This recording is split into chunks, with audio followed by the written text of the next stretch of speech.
Okay, class. Good afternoon, all. So, welcome to day 18. So, that is introduction to React.js and Node.js. So, yesterday we covered introductory part of JS, and today we will cover we will build an e-commerce website. So, these are the self-learning resources.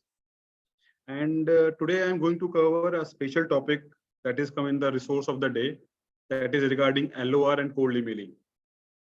So, kindly just go to my link. Just open this link.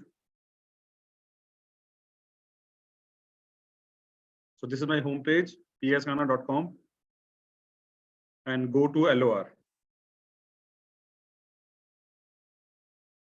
So before moving forward, anyone know what do you mean by cold emailing?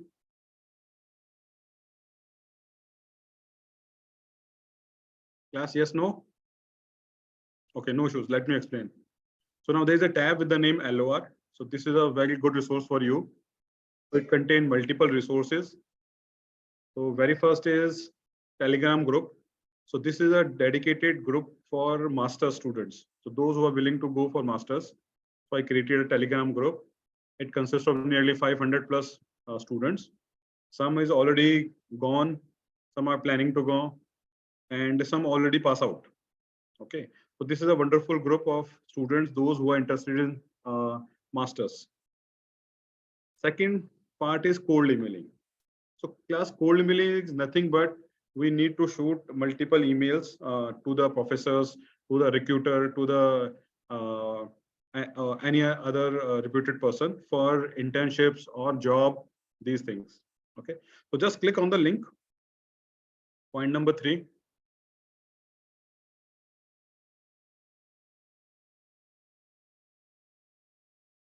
So this is a sample content for the cold emailing. The very first is title. What should be the title? So this is regarding internship position in your research group. Then just define your domain and then duration. So let's suppose you are looking for your final semester internship. Okay, so in that case, you need to write the title as regarding internship position in research group, NLP, text mining, text summarization. So this is the domain. And then 6 months. Okay, so that should be the title. Now, your email must be personalized. Don't spam. Ek email likha and we are sending to 100 of professors. No, just give a personal touch.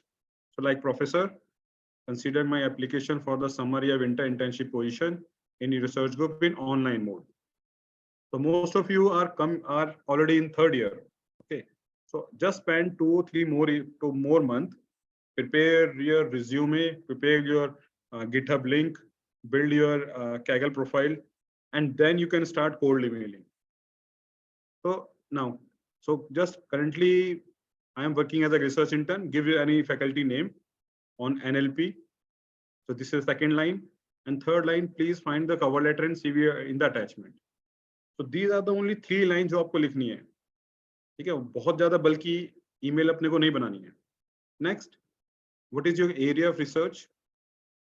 Next, what are the skill sets related to programming, deep learning, Python, shell programming, anything जो भी आपको आता है. Then next, kindly brief your work. Okay, let's suppose you are working in NLP and you have mentioned your 2 or 3 mini projects or major projects, and just describe the content in maximum in 2 lines only, and just give the link of GitHub. Okay, so these are your 2 related works, and in the last just mention कि I am available for 6 months. एक deadline दे दीजिए आप. And next, last में, finally fix a meeting over Zoom or Google Meet for further discussion. Okay, so class, this is a very short cold email. ठीक है, and बहुत ज़्यादा बल्कि नहीं लिखनी है कि मैं ये हूँ मैं वो हूँ. No, ठीक है. Now next thing, अब ये content आपके पास ready हो गया. Now on the daily basis, send the email to nearly 20 professors. So 1 month में हमारे पास we will able to send 600 emails. 80% का 70 to 80% will not reply, but the remaining will send you the reply, and उनमें भी क्या होता है 50% will deny कि presently we don't have funding या we don't have any position. तो जिनका मना होता है, just request them कि thank you for your reply and it will be great if you connect me with some other professor. Okay, तो ball वापस उसके कोर्ट में डाल देनी है अपने को. Okay, और जो रिमेनिंग इंटरेस्टेड है वो आपसे कम्युनिकेट करके कर ही लेंगे. तो class this practice was applied Thapar by Thapar students जो आज से 4 साल पहले 5 साल पहले पास आउट हो चुके हैं. Got it? Now they interned with multiple professors at the same time on the same topic. Okay. Now, when you work with a professor for 6 months or 8 months or let's suppose 1 year, then whenever you got some time, let's suppose summer vacations aati hai, winter vacation aati hai, so just inform him that I am available for 2 months, 15 days or anything in offline mode. Okay. So if you impress the professor with your work, so he or she may call you for in the physical mode with internships. यानी कि आपको आने जाने में कोई भी आपको आपका अपने पल्ले से एक पैसा नहीं लगने वाला. Okay, so this is all about the cold emailing content. Now next an important thing ki how to get the professor links. Okay, so there are multiple things. Either you go for their homepage, okay, or the process that I am just telling you. Now just go to Google and write down International Conference on NLP. चलिए लिखिए International Conference on NLP. Or any other. Let's suppose if you want, you're looking for international conference on computer vision, image processing, optimization, so different domains are there. Okay, so you will find lot of home pages of the conferences जो कि worldwide कहीं भी हो रही है. So let's suppose I am opening 2-3 conference home pages. Open करिए आप भी. So class, those who joined late, so I am just telling about the cold emailing part. Okay, so then you need to go to my homepage psrana.com and go to LOR tab. Okay, so you will find different resources. So now I already discussed the content for cold emailing. Now I am telling how to find the contacts. So class, this is one of the conference page that is scheduled on 22nd and 24th March in 2024. So now just click on right hand side 3 buttons. So these are some information for the submission part. Now in the left hand side top, just click on these 3 lines. So you will find speakers, committee members, author, any other relevant information. Okay, so now just go to committee. And then there are 2 types of committees. Number 1, organizing committee, and third one is external review committee. So just click on organizing committee. So these are the professors, those who are actively involved in this conference. Okay, so now let's suppose you want to work with this professor. So क्या करो, उसका नाम and इसका affiliation copy करो. Just go to Google, paste कर दीजिए and just get his or her email ID. And जो आपने cold emailing बनाई है उसका नाम लिख के उसको shoot कर दीजिए. Okay, so this is the way you can drop multiple emails. 20 mails per day आपको डालनी है. Okay class. Now, so this is one of the way. Next, again go to committee part, external review committee. Because conference consists of multiple authors of the same domain. So now just find out though this is a complete detailed list. Okay, so mostly are from China because it is happening in the China. But let's suppose DTU is there, NSIT is there. Okay, and this is the Bangalore Institute and Germany. Okay, Japan, Singapore. So let's suppose this is again one of the professor. So क्या करिए, just copy the affiliation and the name of the professor. Copy करिए and just उसका email ID Google पे search करिए and just got the email ID and just drop the email.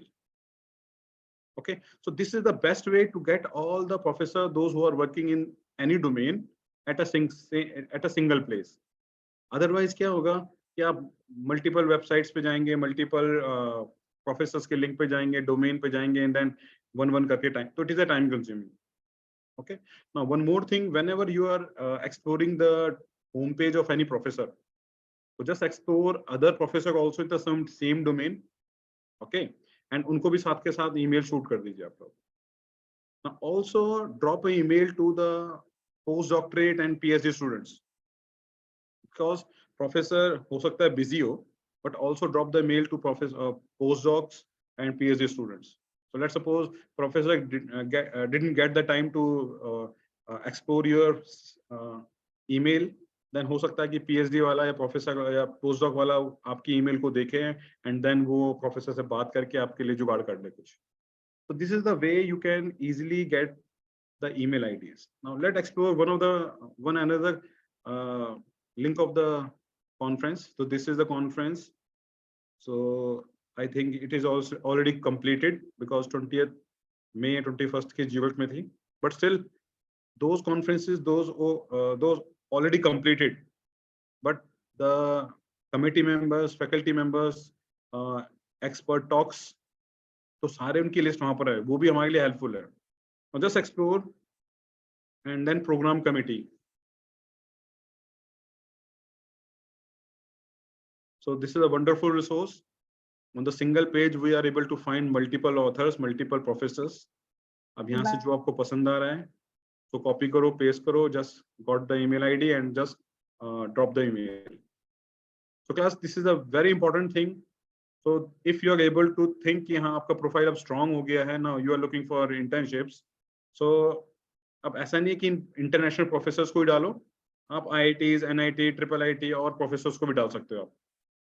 Okay, but it is recommended that, highly recommended, before completing your BTech, at least एक internship IIT के किसी भी IIT के professor के साथ कर लीजिए आप लोग. Okay, so this is my request. So I hope सभी को समझ में आया. If any doubt, yes, no? No, sir. Chalo, good. Now come back. Next is sample LOR. So class, LOR is letter of recommendation. So whenever you are looking for internship or कहीं भी आप जा रहे हैं, so organization want the LOR from your teacher, from your mentor, or your HOD or your dean. Okay, so there is, if you click on this link, sample LOR. So I place 4 sample LORs यहाँ पे मैंने डाला है, उनको go through करिए, just prepare one for yourself. And कोई भी mentor को भेजना है तो please उसको बना के भेजिए completely. Okay, because no one has the इतना टाइम नहीं किसी के पास वो आपके लिए स्क्रैच से लिखेगा. So mentor आपके लिए थोड़ी बहुत ऊपर से में cosmetic correction कर देगा, and after that will be ready. Also you can use ChatGPT to create sample LOR for yourself also. Okay, and always use official email ID. Okay, so आपकी academic institution की email ID बनी हुई है, उसी से mail drop करनी है. If you drop an email through your personal email ID, Gmail से आप डाल रहे हैं, so then there's a high chance that the email will landed in the spam. Okay, so this is a very important thing जो आपको करना है. So let's suppose मैं क्या करता हूँ, बच्चों से बोलता हूँ कि just अपने LOR बनाइए, मुझे doc में भेज दीजिए, and then what I did here, तो LOR जैसे सबके मैं क्या करता हूँ, बना के अपने रख लेता हूँ, and this is the PDF. So ये बना लिया पूरा मैंने, अपने लेटर हेड पर लिख लिया, and finally अपने सिग्नेचर लगा के इसके लिए रेडी कर लिया. So whenever any student apply for the internship or anything else, so बस इसको email उठा रहा है and उसको upload कर दिया. So it hardly take less than 1 minute only. Okay. Now next is SOP. So SOP is nothing but a statement of purpose by yourself. अब LOR हम आपके लिए लिख रहे हैं, SOP आपको अपने लिए लिखना है. So there, if you click on this link, just click on SOP. So there is a student with the name Sai Siddharth. He is an alumni of Thapar. So he collected a wonderful resource of SOPs from different universities like CMU, Columbia, Cornell, Imperial, MIT, Oxford, Stanford, Purdue. Okay, so multiple things are there. Just open, let's suppose any of the SOP, Cornell. यहाँ पे इसका PDF है, उसको open करिए and just right it down. So SOP is nothing but a brief your story, your journey. So let's suppose मैं 6th class में बहुत motivated था towards technology. Then I went to the school 9th class. वहाँ पे मुझे एक अच्छे teacher मिले. 11th में मुझे I find some programming faculty. They motivated me and I start loving programming. Then I go to college. वहाँ पे मुझे कोई particular faculty मिला. Then after that I interned in these places and finally I did my BTech. And then I joined this company and future 5 year 6 year plan. यानी कि बचपन से 55 तक की आपको पूरी कहानी लिखनी है यहाँ पे. Okay, so this is the important thing, that is a self, खुद के लिए लिखना है. So these are the samples, sample SOPs. आप यहाँ से भी रेफर कर सकते हैं. Okay, and ChatGPT को भी यूज करके आप लोग उसको अपना अच्छा सा SOP बना सकते हैं. Now, similarly, this is the resources for Thapar students only. If you are looking to request for some document like migration, transcript, certificate, तो आप यहाँ पे जाके you can place your request also. Now some guidance from the alumni. So let's suppose there is a A to Z graduate admission for masters and PhD. So there is a wonderful blog is there. Few students already recorded their videos to guide you how to score 330 plus score in GRE, and also some masters and international programs are there also there. Okay, this is a wonderful resource those who are looking for higher studies. So this is all about the LOR part. So I hope sabhi ko samajh mein aaya. Yes, no?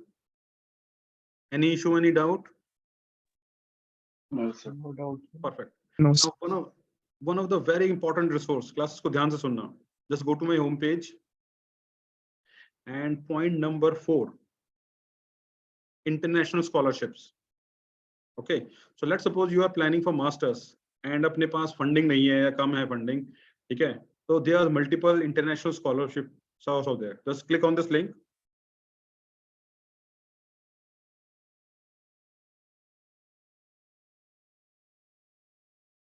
And there are 4 documents जो मैंने यहाँ पे डाले हुए हैं.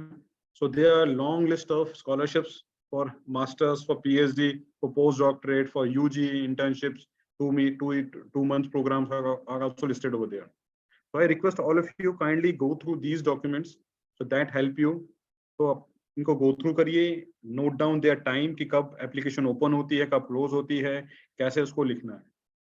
Now I want to discuss 2 scholarship with you. Number 1 is DAAD, DAAD DAAD. So that is a German fellowship, and one is MICTEC.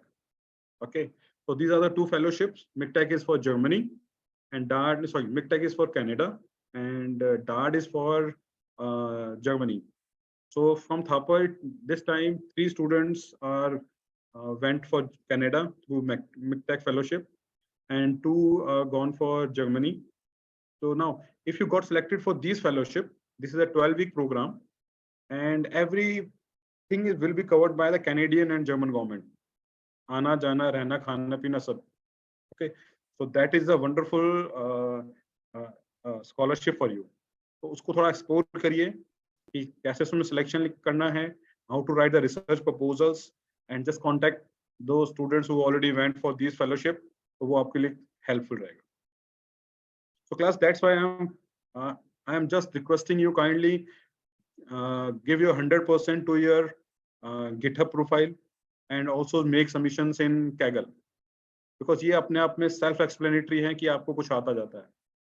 Okay, otherwise आपने कुछ भी पढ़ लिया but वो public domain में नहीं है, if you are not able to publish it, you can, तो उसका कोई फायदा नहीं है. Okay, so class, this is all about the resource part. Okay, so any question, query regarding cold emailing, LOR, fellowship? Yes, no? Sir Yes. Sir cold email में ही LOR भेजना होता है या फिर वो जब इंटरव्यू राउंड होता है उसके बाद तब इंटरव्यू एलओआर? जब LOR जब वो ऑर्गेनाइजेशन आपसे मांगे तब देना होता है. Okay sir. अदरवाइज आपका CV और कवर लेटर सफिशिएंट रहेगा. Okay, anything else? चलिए, no issues. So let's start today's session. And Yuvraj, तुम स्टार्ट करोगे? नहीं सर, आज मैं करूँगा start. Okay, okay, okay. So Shahib will continue for today's session. So Shahib, start करो. हाँ जी सर।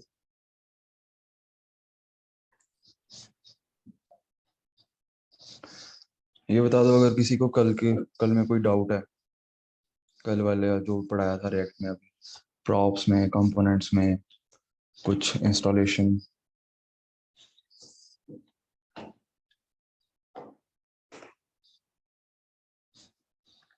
नहीं।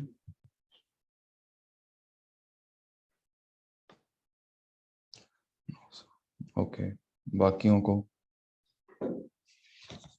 ने एक बार वो देख लिया था जो मैंने कहा था कि सारे के सारा एक बार देख लेना, सारा जो बना हुआ है, क्योंकि रिएक्ट का तो सारा कुछ बना हुआ है, आपको दिया हुआ है रेपो में, और उसमें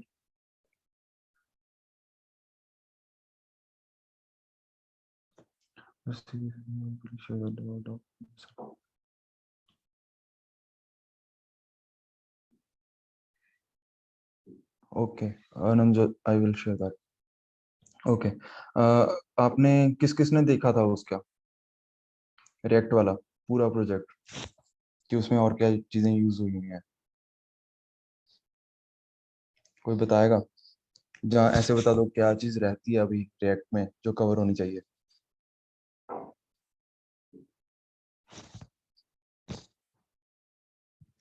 किसी को कोई आइडिया नहीं है? यस, नो, कुछ तो बोलो।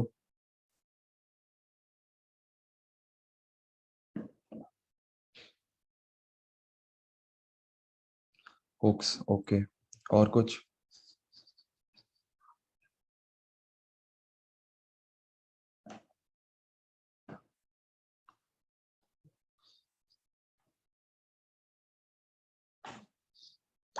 लाइफ साइकिल मेथड, अच्छा, ओके।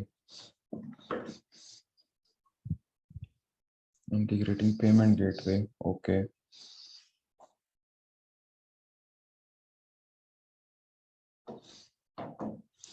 एपीआई यूज करना। बाकी भी बताओ यार, दो ही बंदे बता रहे हैं अभी के लिए तो। आपने कुछ सुना हो इधर उधर से कि ये भी इसमें ऐसे यूज होता है, कहीं कहीं पे कभी भी यूज हुआ हो, सुना हो कुछ ऐसा? अनम्यूट कर लो यार, तुम्हें कौन सा कुछ कोई कह रहा है कि नहीं करना?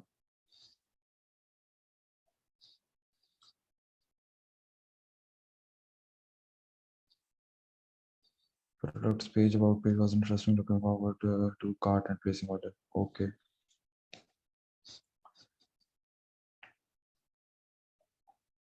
चलो, अगर कोई डाउट है तो बताओ, फिर नहीं हम आगे चलते हैं।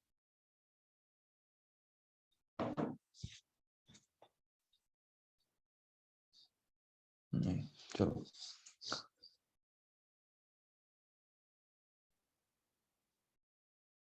अभी जो हमने कल करा था उसी को, कार्ट एंड बाइंग में check boxes are kind of strange.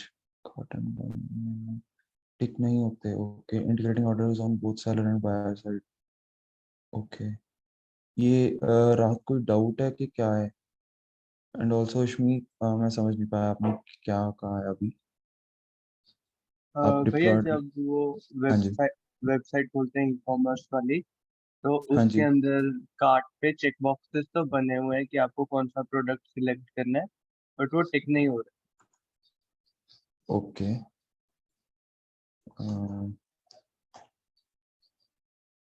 Sorry यार, ये अपडेट नहीं है, ओके। कोई नहीं, देखते हैं अभी। ठीक है, रात ये क्या है, आप भी समझा दो इस, ये आपने क्या? सर सजेशन ही था सर वेबसाइट के लिए कि जैसे मतलब I worked on some website for like some stores to make them online.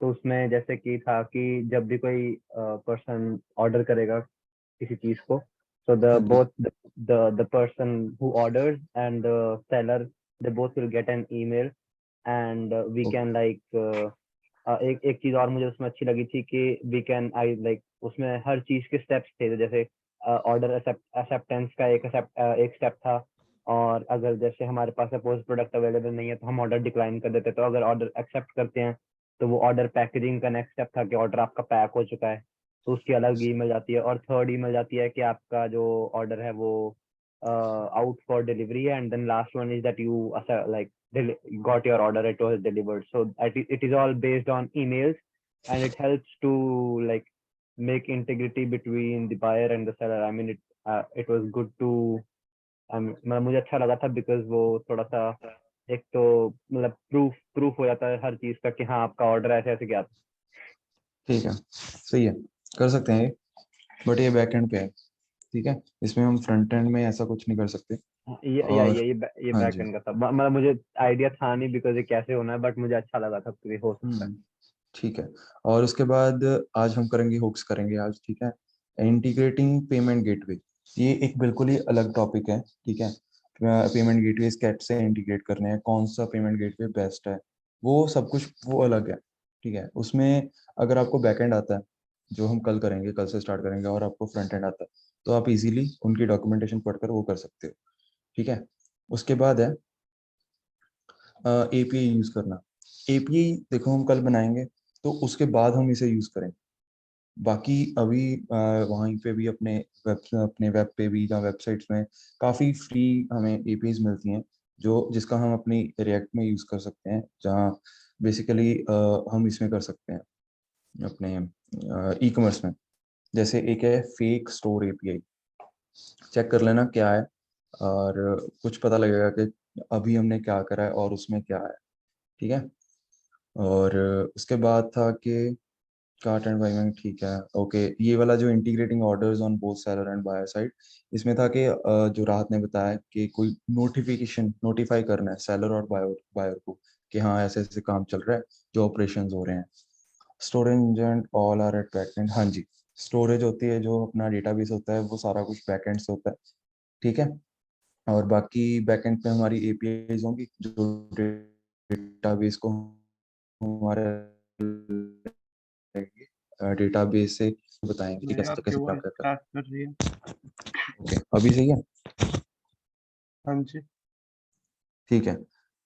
तो उसके आगे कोई और डाउट किसी का?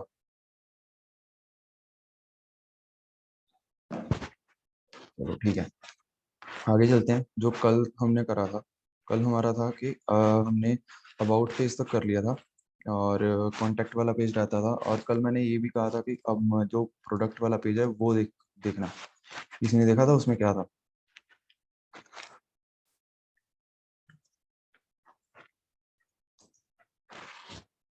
नहीं, किसी ने नहीं देखा।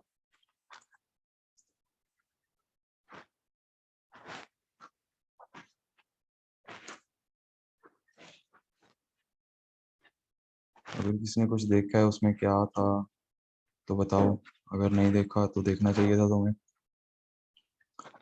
बाकी और एक बार करते हैं स्टार्ट अपना सर्वर, फिर देखते हैं कल तक हमने क्या बनाया। आप भी कर लो अपना ऑन, जो कल करा था वहां तक पहुंचो, ठीक है। एक बार देखो वहां तक आपकी वेबसाइट दिख रही है जो कल करा था। कल हमने होम पेज बना लिया था, अबाउट पेज बना लिया था, ठीक है। और उसके बाद आपको कॉन्टेक्ट पेज अभी हमने करना है, ठीक है। होम और अबाउट पेज खोलकर देखो, ऐसा आपको दिखना चाहिए जैसा मेरी स्क्रीन पे दिख रहा है, ठीक है। उसके बाद आते हैं कॉन्टैक्ट में। कॉन्टैक्ट में कुछ नहीं है, अगर मैं वैसे एक्सप्लेन कर दूं तो इसमें कुछ भी नहीं यूज करा हुआ। अगर हम आइडेंटिफाई करके देख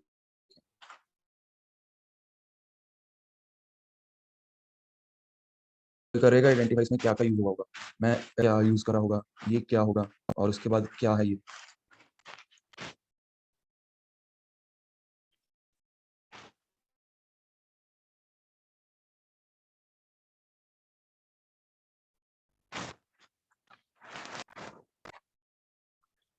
network error from your side.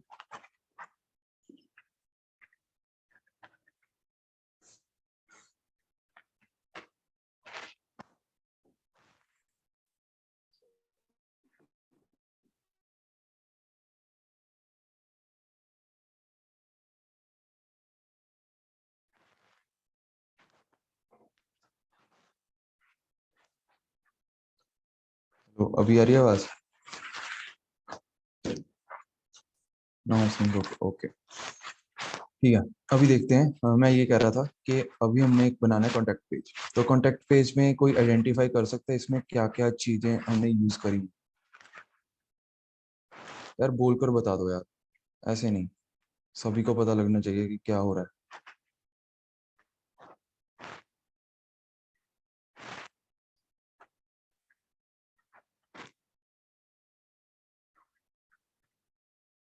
Varinder आप मैसेज तो कर रहे हो, एक बार बोल भी तो। हाँ जी, किसी ने अनम्यूट करा था। कंटिन्यू। मेन सेक्शन में तो बेसिकली एक फॉर्म है, ऊपर एक नैपबार है। ठीक है, ऊपर एक नेवर है, ठीक है। एक फॉर्म आ गया, ठीक है। उसके आगे कोई और कोई भी कुछ आइडेंटिफाई करना चाहता हो? बटन बटन है, ओके, बटन है, ठीक है। और फुटर है, कॉपीराइट। फुटर है, footer है, कॉपीराइट। copyright है, ठीक है। अभी अगर हम सही है, सब कुछ सही है, ठीक है।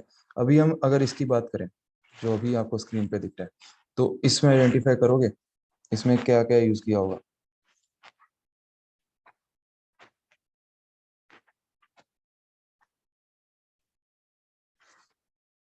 बटन तो हो गया।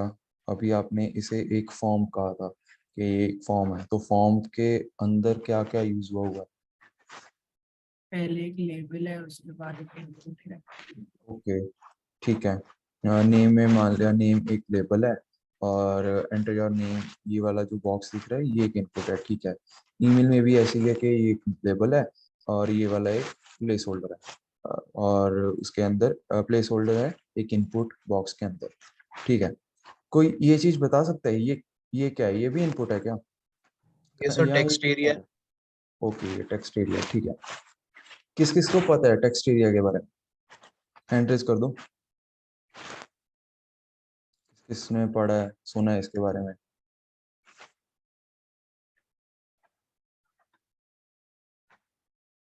बस 2 बंदे, 3।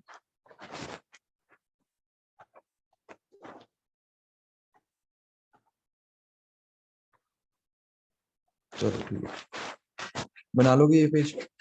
टेक्स्ट एरिया के बारे में बता देता हूँ। ये देखो, ये बताओ पहले, ये बना लोगे? अगर मैं आपको अभी दूं तो ये बना सकते हो। इसमें क्या है, सबसे पहले हम ये तो लगा ही हुआ है, ये तो बना ही हुआ है अपना। नैपर बना हुआ है, फुटर बना हुआ है, तो इसका तो लेना देना नहीं है, ये तो बना ही हुआ है। उसके बाद रह गया ये वाला पेज, कॉन्टेक्ट अस। इसमें क्या है, एक अपना हेडिंग है H1, जहाँ H2 मान लो, जहाँ कोई कोई भी होगा। उसके बाद एक ये HR टैग लगा हुआ है, ये हॉरिजॉन्टल लाइन आ रही है एक। उसके बाद एक फॉर्म स्टार्ट हो गया। फॉर्म हमने, कोई बताएगा कहाँ से उठाएंगे? उठाना है, लिखना नहीं है, उठाना है। कहाँ से उठाएंगे?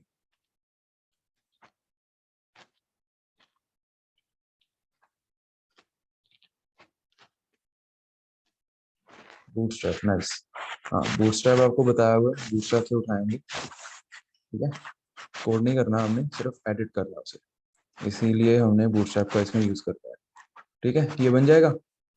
इसकी जो बाद में जो एक्चुअल, अगर हम इसे फिल करें उसके बाद कुछ आए, तो वो बाद में देखेंगे, कल देखेंगे, कल करके देखेंगे इसे, कि कैसे कैसे करवा है, ठीक है। चलें आगे, कि और कुछ बताऊं इसके पेज, इस पेज के बारे में?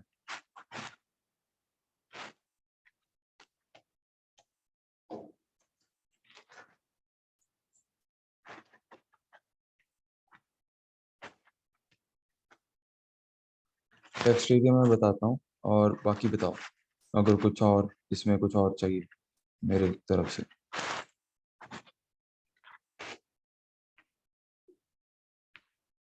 नहीं, चलो ठीक है। अभी चलते हैं हम टेक्स्ट एरिया में। टेक्स्ट एरिया एक ऐसा है कि इसे आप देखोगे ना, तो हम इसे बड़ा छोटा कर सकते हैं, एक्सपैंड कॉन्ट्रैक्ट, एक्सपैंड कॉन्ट्रैक्ट, जितना मर्जी कर सकते हैं। अगर आप देखोगे ना, वापस जाओगे वहां पे अपने कोड में आप यहाँ पे आएगा आपका कॉन्टैक्ट पेज खोलो, और उसमें देखो ये है टेक्स्ट एरिया, ये लगा हुआ, ठीक है। इसमें क्या है, एक क्लास नेम दी हुई है, ठीक है, एक पासवर्ड है, ठीक है, एक प्लेस होल्डर है। ये सारी चीज इस यहाँ पे भी, ठीक है। बस एक डिफरेंस है रोज का। इसमें हम स्पेसिफिकली ये बता सकते होते हैं कि हमने कितना दिन, बाय डिफॉल्ट कुछ होगा वो हमें नहीं पता, ठीक है। बाकी क्या होगा कि इसमें रोज आएंगे। रोज क्या है कि कितने रोज यहाँ पे हम टाइप कर सकते हैं। जैसे अभी मैं कुछ भी कुछ टाइप करता हूँ, ठीक है। ये देखो, सेकंड रो शुरू होगी, थर्ड होगी, फोर्थ होगी, ठीक है, फिफ्थ होगी। इसके बाद ये स्क्रॉल बार आ, इसे स्क्रॉल बार को हटा भी सकता हूँ, एक्सपेंड कर दिया मैंने यहाँ से, ये देख रहे हो यहाँ पे, इसे एक्सपेंड करने के लिए यूज कर सकते हैं। और इसे मैं छोटा भी कर सकता हूँ 5 से। तो बेसिकली ये है कि अगर हमने कोई लार्ज टेक्स्ट टाइप करवाना है किसी यूजर से, तो हम टेक्स्ट एरिया का यूज कर सकते हैं और उसमें स्पेसिफाई कर सकते हैं कि बाय डिफॉल्ट जब यूजर आएगा तो उसे कितनी रोज दिखानी है, ठीक है। अभी हम क्या कर रहे हैं, अभी यहाँ पे लिखा हुआ था कि हम 5 रोज दिखाने हैं, तो 5 रोज आ रही थी, मैंने आपको टाइप करके भी दिखा दिया कि वो 5 रोज तक टाइप कर सकता है उसको। 1 2 3 4 5, ठीक है। ये होता है टेक्स्ट एरिया। ये HTML में नहीं करवाना था, इसलिए यहाँ पे मैंने करवा दिया। अभी बताओ अगर इसमें कोई डाउट है, नहीं फिर आगे अगला पेज करें। ऐसे ही अभी लॉगिन पेज भी ऐसी है, रजिस्टर पेज भी ऐसी है, उसमें कोई डिफरेंस नहीं है, लॉगिन फॉर्म्स ही है। इसमें हमने इंटीग्रेशन किया हुआ है कि लॉगिन फॉर्म्स हमारे पास आए। नहीं, वो एक्चुअली बैकएंड का पार्ट है, वो एक्चुअली हमें डेवलप करना पड़ेगा, वो हम कल करेंगे। कल से स्टार्ट है वो सारा कुछ। अभी हम सिर्फ फ्रंट एंड का एक लेआउट तैयार कर रहे हैं कि जो एक्चुअल में हमें वेबसाइट पे दिखता है, ठीक है। हाँ जी।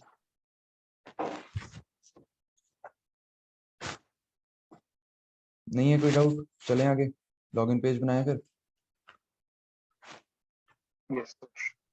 चलो ठीक है। अभी आप ऐसे करो, आप कांटेक्ट में हो गए, कांटेक्ट पेज पे हो गए, यहीं से आप लॉगिन पेज पे क्लिक करोगे ना तो लॉगिन पेज खुल जाएगा, उसमें भी सेम है,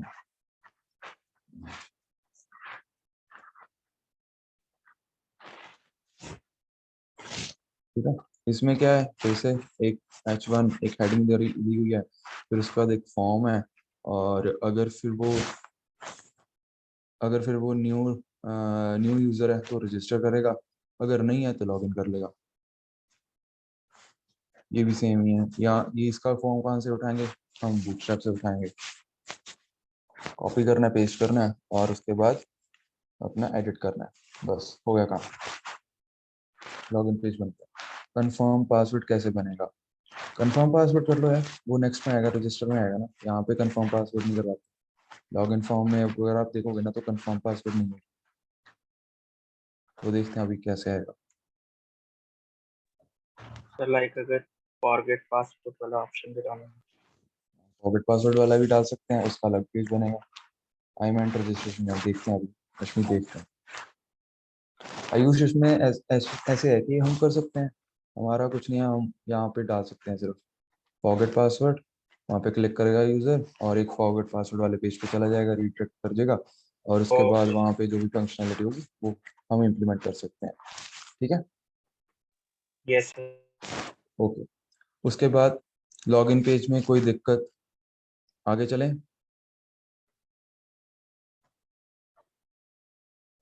चलो ठीक है, आगे चलते हैं, अभी चलते हैं रजिस्टर पेज। रजिस्टर पेज पे फुल नेम पूछा हुआ है, ईमेल है, पासवर्ड है, और सेम वही फॉर्म है एक, और रजिस्टर की हेडिंग दी हुई है।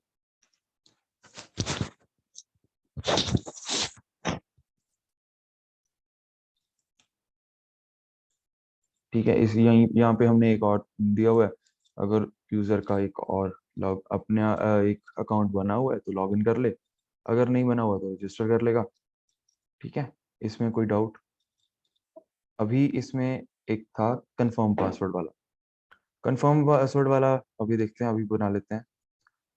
कोड में जाओ, कोड में जाकर रजिस्टर पेज खोलो, रजिस्टर पेज में जहाँ पे पासवर्ड वाला फील्ड है ना, 32 लाइन होगी, वहाँ पे जाओ, 32 to 40 ये लाइंस को कॉपी कर लो और नीचे पेस्ट कर दो, ठीक है।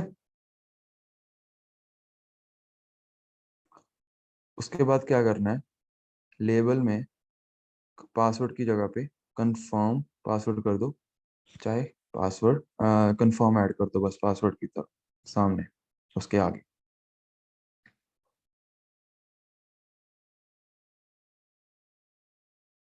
बन गया। उसके आगे क्या करना है, ये भी एक पासवर्ड ही होगा, हमने यूजर को तो दिखाना नहीं है प्लेन टेक्स्ट में, तो इसलिए हम पासवर्ड टाइप पासवर्ड ही रखेंगे इनपुट की, तो उसमें कोई दिक्कत नहीं है, पासवर्ड में रख देते हैं। उसके बाद है क्लास नेम फॉर्म कंट्रोल, ठीक है, आईडी दी हुई है, पासवर्ड ठीक है, प्लेस होल्डर है पासवर्ड, यहाँ पे भी हम कंफर्म पासवर्ड कर देते हैं। उसके बाद अभी ये देखो यहाँ पे भी आईडी सेम है, पास आईडी पासवर्ड यहाँ पे, आईडी पासवर्ड यहाँ पे, और जावास्क्रिप्ट के सेशन में बताया था कि आईडी सेम नहीं हो सकती किसी दो एलिमेंट्स की, तो ये भी चेंज करते हैं अभी। यहाँ पे कर दो कंफर्म पासवर्ड, और अगर आईडी यहाँ पे चेंज करी है तो यहाँ पे लेबल में भी फॉर्मेट चेंज कर दो कंफर्म पासवर्ड, ठीक है।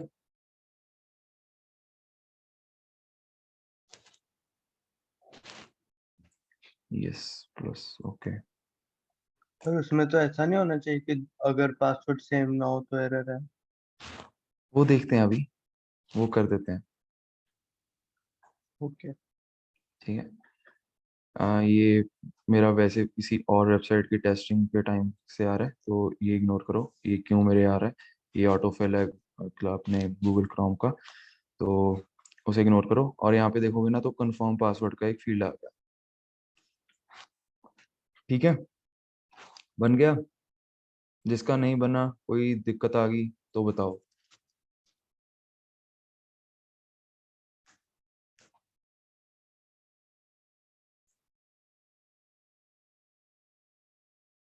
नहीं है, चलो आगे चलते हैं। आगे अभी डाउट है कि ये पासवर्ड और ये कंफर्म पासवर्ड अगर सेम नहीं है तो एरर दिखाना है। अश्मीत एक क्वेश्चन है मेरा, अगर वो यहाँ पे जैसे अभी टेस्ट यूजर 456 लिखा हुआ है, अगर मैं यहाँ से ये हटा दूं तो ये होना चाहिए, सबमिट हो जाना चाहिए, नहीं, ठीक है।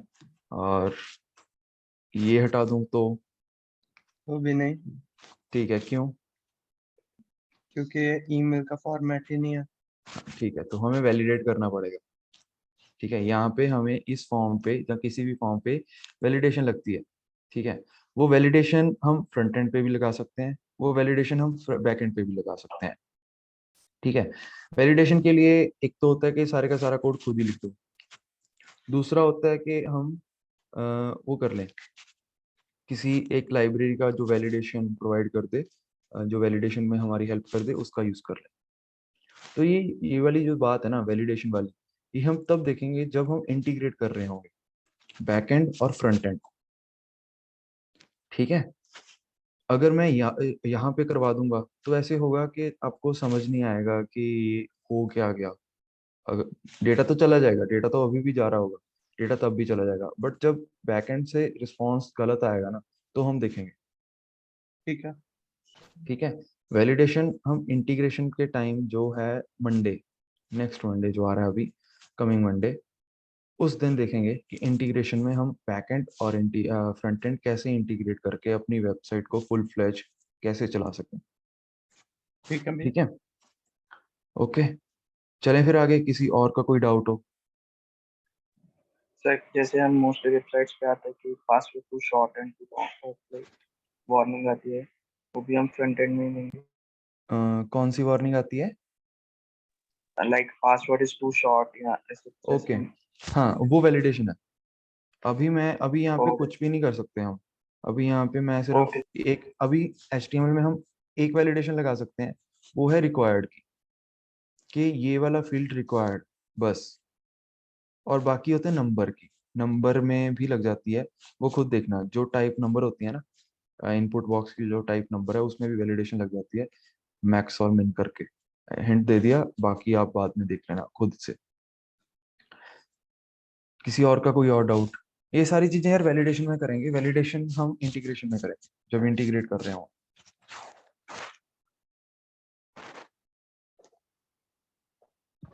चलें आगे। चलो ठीक है, अभी हमारे होम बन गया, अबाउट हो गया, कॉन्टेक्ट हो गया, लॉगिन हो गया और रजिस्टर हो गया। उसके बाद एक यहाँ पे आपको कार्ट दिख रहा होगा और एक आपको यहाँ पे प्रोडक्ट्स पेज दिख रहा होगा। ये दो पेज रहते हैं जो नैप बार में दिए हुए हैं। पहले आते हैं प्रोडक्ट्स वाले में, ठीक है। यहाँ पे आते हैं प्रोडक्ट्स में, जाओगे तो ये देखो, ये सिमिलर है जो यहाँ पे दिख रहे हैं और जो होम पेज पे दिख रहे हैं, ये वाले। तो यहाँ पे हमें क्या करना चाहिए, कोई बताएगा? हम यहाँ पे क्या कर सकते हैं?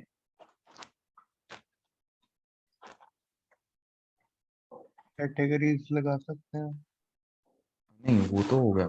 हमें ये सेम पेज इंप्लीमेंट करना है, वो कैसे करेंगे? वो तो एक सजेशन है, प्लस पॉइंट है, फीचर एडिशन है। मैं इसकी इम्प्लीमेंटेशन पूछ रहा हूँ कि कैसे कर सकते हैं इजीली। सबसे बेस्ट वे क्या होगा इसकी इम्प्लीमेंटेशन का? होम पेज पे भी सेम सेम है। हाँ जी, क्वेश्चन समझ में आया तो रिपीट करो। ओके। क्वेश्चन ये है मेरा कि होम पेज पे जाओगे लेटेस्ट प्रोडक्ट्स में, तो देखोगे यहाँ पे भी 8 प्रोडक्ट्स हैं और सेम दिख रहे हैं, ठीक है। प्रोडक्ट्स में आए, प्रोडक्ट्स पेज पे आए तो भी ये सिमिलर है, सेम ही है। मतलब मैं ये कहना चाहता हूँ कि जो प्रोडक्ट्स पेज है वो सेम है जो हमने यहाँ पे इम्प्लीमेंट करा। तो हमें यहाँ पे क्या करना चाहिए, फिर से इम्प्लीमेंट करें कि क्या करें?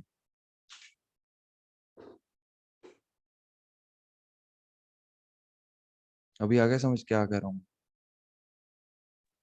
हाँ, कोई बताएगा? क्लोन करके एक प्रोडक्ट कार्ड को, ओके। कुछ और?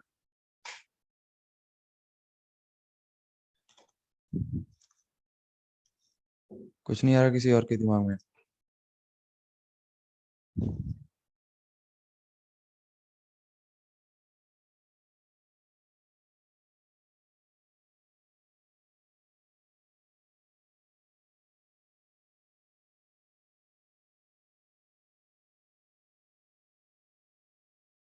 नहीं आ रहा यार। रिएक्ट के फीचर्स क्या बताए थे, बेनिफिट्स क्या बताए थे? इनलाइन हाइपरलिंक, क्या मतलब इसका?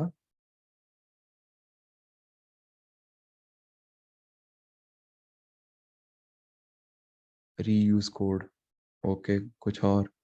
अभी सोचो। हाँ, रीयूजेबल कंपोनेंट्स, हाँ ठीक है। और कोई बताओ। Import products, okay. और कुछ? अभी चलाओ दिमाग, रिएक्ट के बेनिफिट्स के बारे में सोचो कुछ।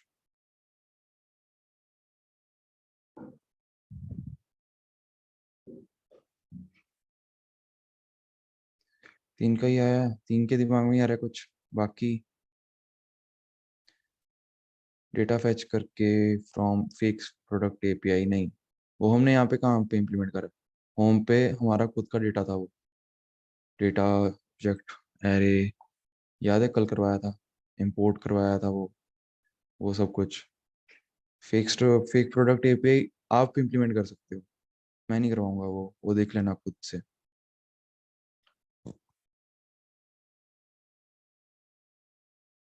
Bye assessing single page location, okay. यार वही तीन चार बंदे हैं और कुछ भी नहीं, वर्चुअल डॉम्स, ओके। कोई और भी बताओ यार, पढ़ तो सभी रहे हो, सभी को सेम चीज बताई थी कल।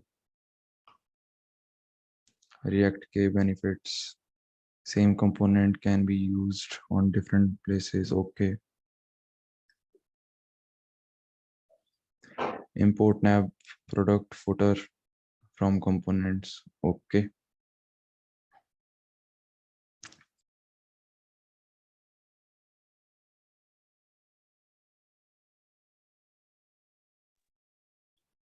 स्पीड, स्पीड क्या स्पीड इंक्रीज करूं क्या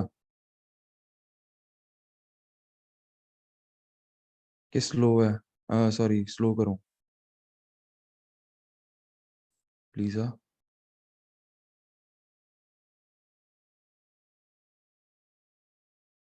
चलो छोड़ो। अच्छा, रिएक्ट जेएस की स्पीड टू स्लो। चलो ठीक है। अभी रिएक्ट बेनिफिट्स की बात करी थी मैंने, रिएक्ट बेनिफिट्स का एक हिंट दिया था। तो उसमें क्या है कि देखो यार, यहाँ पे हमने एक कंपोनेंट का यूज करा हुआ है ऑलरेडी, वो कंपोनेंट हमारा यहाँ पे बना हुआ है। यहाँ पे भी हमने होम पेज पे भी इंपोर्ट करा था, ध्यान से देखोगे होम पेज पे जाओ और यहाँ पे ये देखो, एक हमने कंपोनेंट इंपोर्ट करा हुआ है, ये वाला प्रोडक्ट्स। ठीक है, इसमें आपको मैंने पूरा का पूरा प्रोडक्ट्स वाला समझाया था, मैप फंक्शन समझाया था इसमें। ठीक है, तो वहां पे भी तो सेम ही चीज है। प्रोडक्ट्स पेज खोलो और वहां पे देखोगे तो यहाँ पे भी सेम ही चीज आएगी। हमने क्या करा, कंपोनेंट्स में एक कंपोनेंट बनाकर रखा हुआ है, उसी को हम बारी बारी यूज कर सकते हैं। ठीक है, तो सबसे फर्स्ट रूल है रिएक्ट का कि कोड जितना रीयूजेबल बनाओगे उतना अच्छा है। जितने छोटे से छोटा कंपोनेंट बनाओगे जो यूज हो सकता है, उतनी बेस्ट तुम्हारी वेबसाइट बनेगी। कोड कम यूज होगा, बेस्ट है। कोड कम लिखोगे और क्या चाहिए हमें, कोड कम लिखोगे वेबसाइट भी फास्ट बिल्ड होगी। ठीक है ना। अभी पता लग गया प्रोडक्ट्स पेज पे कैसे आ रहा है। अभी मैं दिखा भी देता हूँ अरे प्रोडक्ट्स पेज। स्मॉलर हाँ कोड जी। से रेंडरिंग टाइम कम हो जाएगा। कैसे स्मॉल कोड से रेंडरिंग टाइम कम हो जाएगा? पूछ रहा ओके, देखो यार, रेंडर का टाइम अभी पता नहीं कैसे चलेगा। ठीक है, हम हूँ। सिर्फ ये कह रहे हैं कि अगर जो हमें दिया हुआ है, जो बेनिफिट है, हम अगर उसका यूज करते हैं तो कुछ तो प्लस पॉइंट होगा। मे भी हो सकता है कि उसमें रेंडर का टाइम कम हो जाए, मे भी हो सकता है कि कुछ और हो जाए, वो बात की बात है। ओके। ठीक है, वो बाद में जब हमारी वेबसाइट हो गई है, बन गई है, हम बाद में देखेंगे कि क्या हो रहा है। हम सबसे पहले वो फॉलो कर रहे हैं, रूल्स फॉलो करेंगे, उसके बाद देखेंगे क्या होता है। ठीक है। Yes sir. हाँ जी, उसके बाद देखते हैं अभी इंपोर्ट करके ये करा है। एक बार इसे कमेंट कर रहा हूँ मैं। प्रोडक्ट्स पेज पे जाओ, पेजेस में प्रोडक्ट्स डॉट जेएसएक्स बनी हुई है, और उसमें जाओगे ना तो प्रोडक्ट्स वाले को एक बार कमेंट करके देखो कि क्या आ रहा है वहाँ पे प्रोडक्ट्स पेज पे।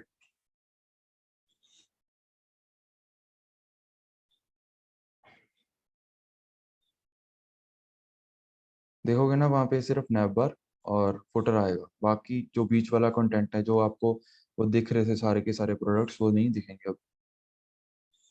ठीक है, तो अभी के लिए ऐसे है कि हमने होम पेज पे भी सेम कंपोनेंट का यूज करा है, और अपने जो प्रोडक्ट पेज है वहां पे भी हमने सेम कंपोनेंट का यूज करा है। अभी क्या होगा कि अगर मैं कुछ चाहता हूँ कि मैं कुछ चेंज करूँ यहाँ पे, तो मैं क्या करूँगा, सिर्फ एक कंपोनेंट में जो प्रोडक्ट्स वाला ये कंपोनेंट है इसमें चेंजेस कर दूंगा, और वो होम पेज पे भी रिफ्लेक्ट हो जाएंगी, और वो यहाँ पे प्रोडक्ट्स पेज पे भी रिफ्लेक्ट हो जाएंगे, चेंजेस भी जो भी हैं। ठीक है, प्रोडक्ट्स पेज में कोई डाउट? फिर आगे चलते हैं।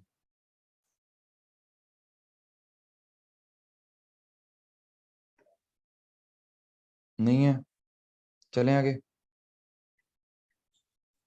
नो, ओके, ठीक है। अभी सिर्फ रहेगा कार्ट। कार्ट पे बाद में आते हैं। ठीक है, अभी बनाते हैं ये वाला। अगर आप किसी भी प्रोडक्ट पे बाय नाउ का बटन क्लिक करोगे ना, तो देखो क्या हो रहा है। एक प्रोडक्ट खोलेगा, देखो वही प्रोडक्ट खोल रहा है, कोई और प्रोडक्ट खोल रहा है। बाय नाउ, बाय नाउ पे क्लिक करोगे तो कुछ आ रहा है।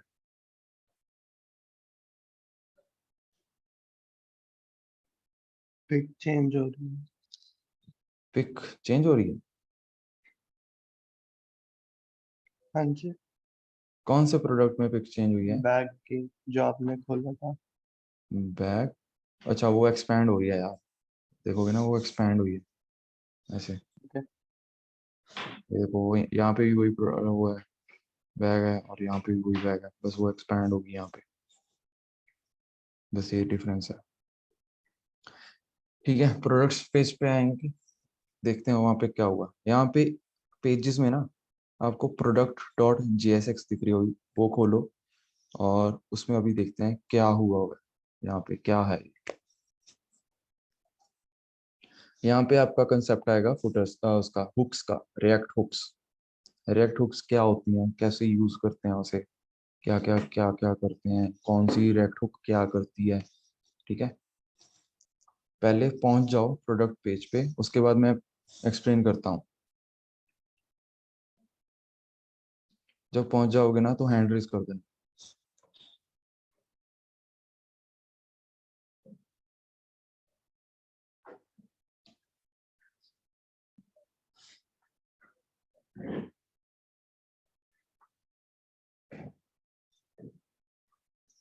नहीं मिला किसी को?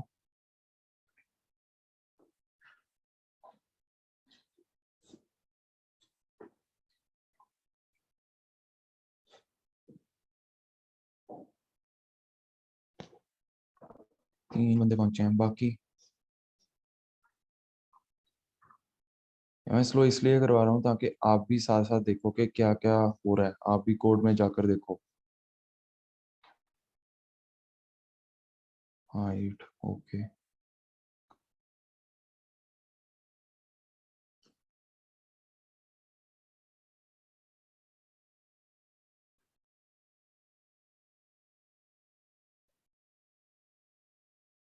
चलो चलो अभी देखते हैं रिएक्ट हुक्स का। 7th लाइन देखो सबसे पहले। 7th लाइन में क्या यूज करा हुआ है, यूज पैरम्स आईडी।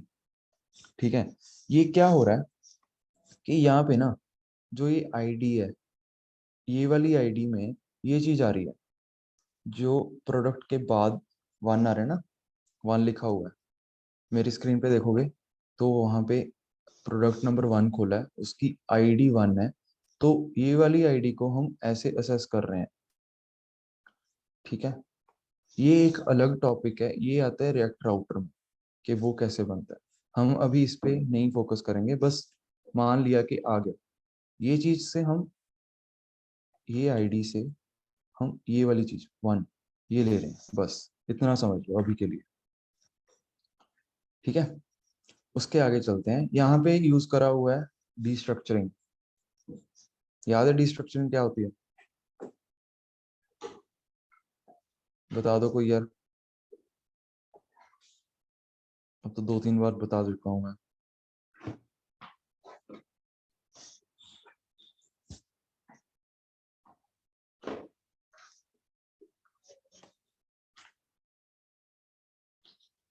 नहीं याद किसी को भी?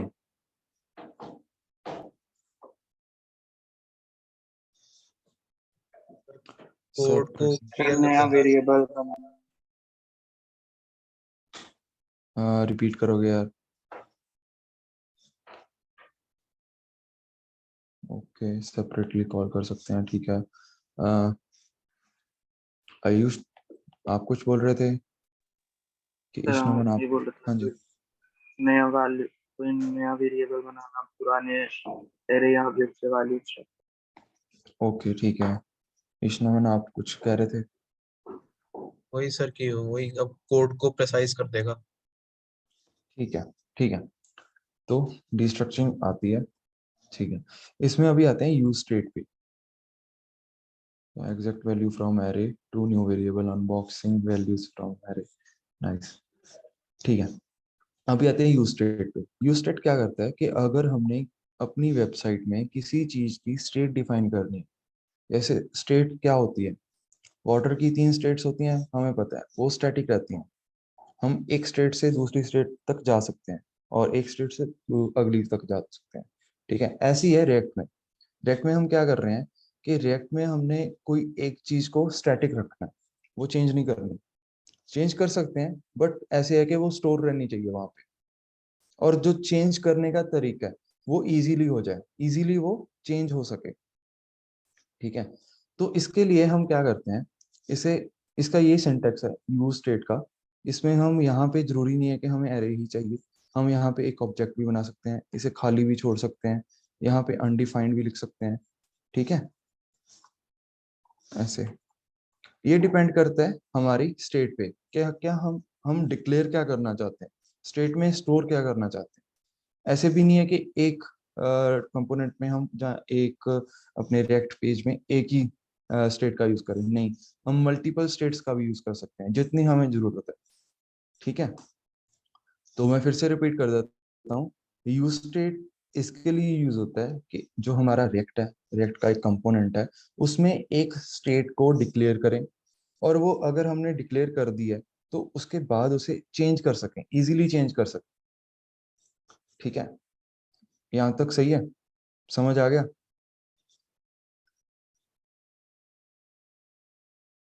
ये दो तीन चीजें हैं रिएक्ट की जो सबसे मेन है। अगर ये नहीं समझ आई तो फिर डिफिकल्टी हो जाएगी। अश्विनी तो okay.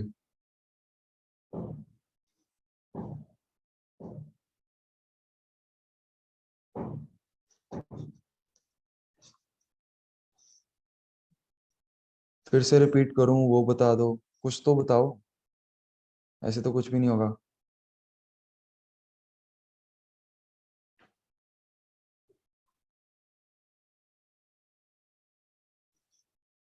Can you please repeat? Okay, अपने पास एक अभी के लिए एक कंपोनेंट है, प्रोडक्ट कंपोनेंट। इस कंपोनेंट में हमने क्या करना है, एक चीज है जिसको हमने सिर्फ use it like a session, नहीं वो अलग चीज है, वो तो सारी वेबसाइट के लिए होता है, नहीं वो नहीं, वो अलग है। फिर से एक्सप्लेन करता हूँ, फिर बताना अगर नहीं समझ आया। अभी के लिए हमारे पास ये मान लो कि एक कंपोनेंट है और उसमें हमने एक चीज डिफाइन करनी है जिसका हम उस का पूरा जो कंप्लीट कंपोनेंट है उसमें यूज कर सकें।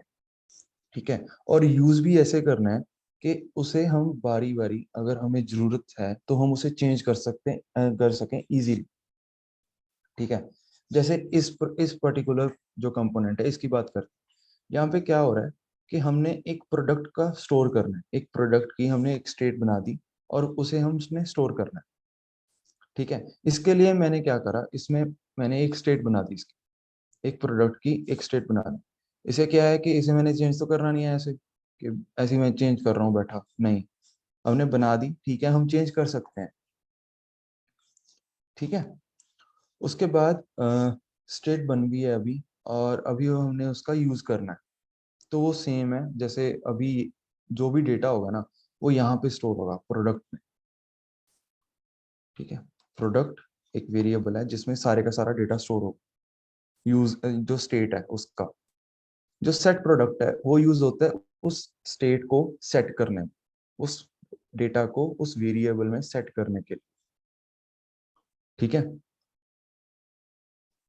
अभी बताओ।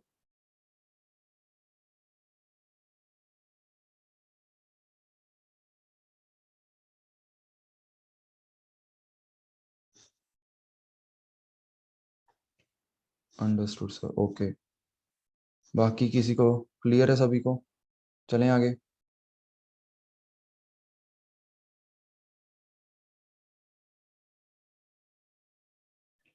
ओके, अभी चलते हैं नेक्स्ट हुक पे।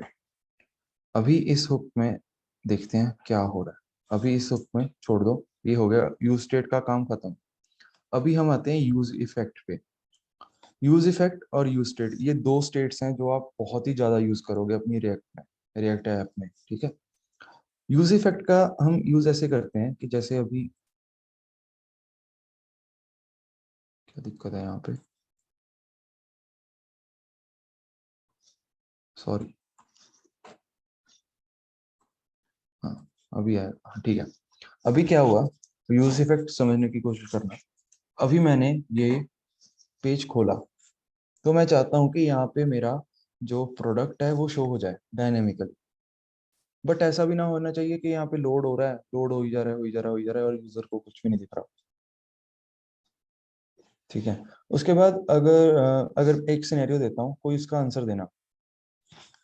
इसमें ऐसे है कि आपको डायनेमिकली कोई चीज पॉपुलेट करनी है किसी भी पेज में, और वो ऐसे है कि आपको जब वो पेज खुलेगा तभी करनी है।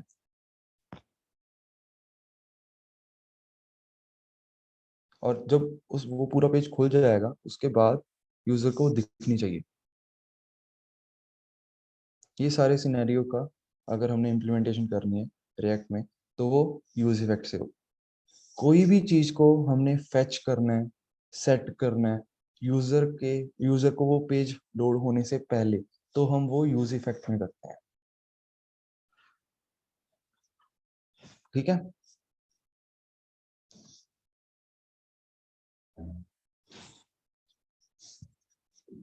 अभी तक यूज इफेक्ट में कोई भी डाउट हो? मैं बहुत स्लो पढ़ा रहा हूँ यूज स्टेट हुक्स को, क्योंकि ये बहुत ज्यादा इंपॉर्टेंट है। कोई भी डाउट आ रहा है तो पूछ लो।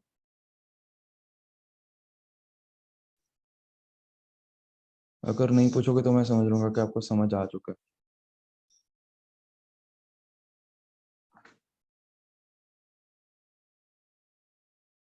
फिर से एक बार बता देता हूँ कि जो अभी यूज इफेक्ट है, अगर हमने कोई भी चीज करनी है यूजर को पेज लोड होने से पहले, यूजर के पेज लोड होने से पहले अगर हमने कोई भी चीज करनी है, तो हम उसके लिए यूज इफेक्ट का यूज करते हैं। ठीक है। इसके आगे अगर आप देखोगे ना, यूज इफेक्ट में क्या है, एक फंक्शनल एरे है, एरो फंक्शन, सॉरी पहले गलत बोल दिया, फंक्शनल एरे नहीं है, कुछ नहीं है, एक एरो फंक्शन है जो यूज करा हुआ है। ठीक है। अगर ये यूज करा हुआ है तो इसका रिटर्न भी हो सकता है, मानते हो? फंक्शन रिटर्न भी तो कर सकता है।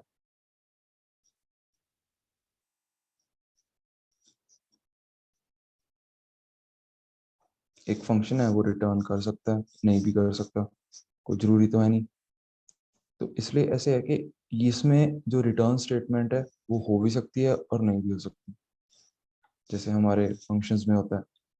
उसके बाद एक और चीज है यहाँ पे, ये वाली चीज, ये जो मैंने अभी डाली है, अगर आप देखोगे अभी, तो ये क्या हुआ, इसको करते हैं कमेंट और मैं फिर से लिखता हूँ यूज इफेक्ट। ठीक है। इसमें एक फंक्शन है यहाँ पे और एक एरे।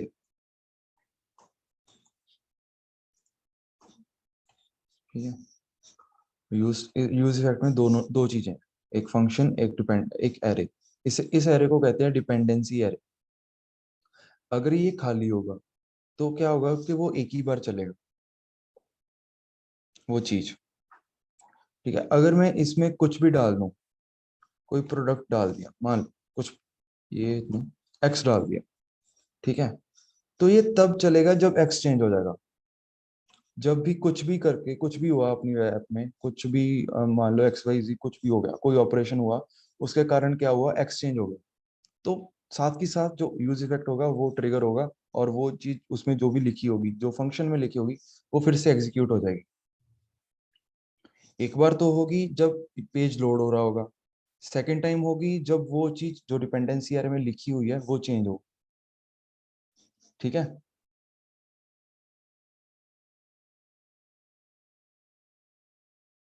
समझ रहे हो? आ गया समझ यूज इफेक्ट?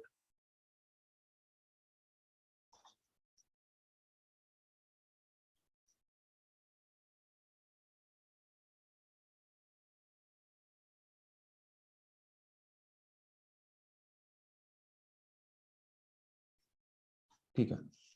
अभी तक जो मैंने बताया यूज इफेक्ट का, वो मेजोरिटी ऑफ टीचर्स जहाँ जो भी रिएक्ट पढ़ाता है वो पढ़ा देता है, बट एक मेन चीज है इसमें जो बहुत कम लोग पढ़ाते हैं और बताते भी नहीं उसके बारे में। एक इंटरव्यू में भी आपको पूछ सकते हैं ये चीज, काफी जगह पूछ पूछ लेते हैं, आम ही है रिएक्ट का।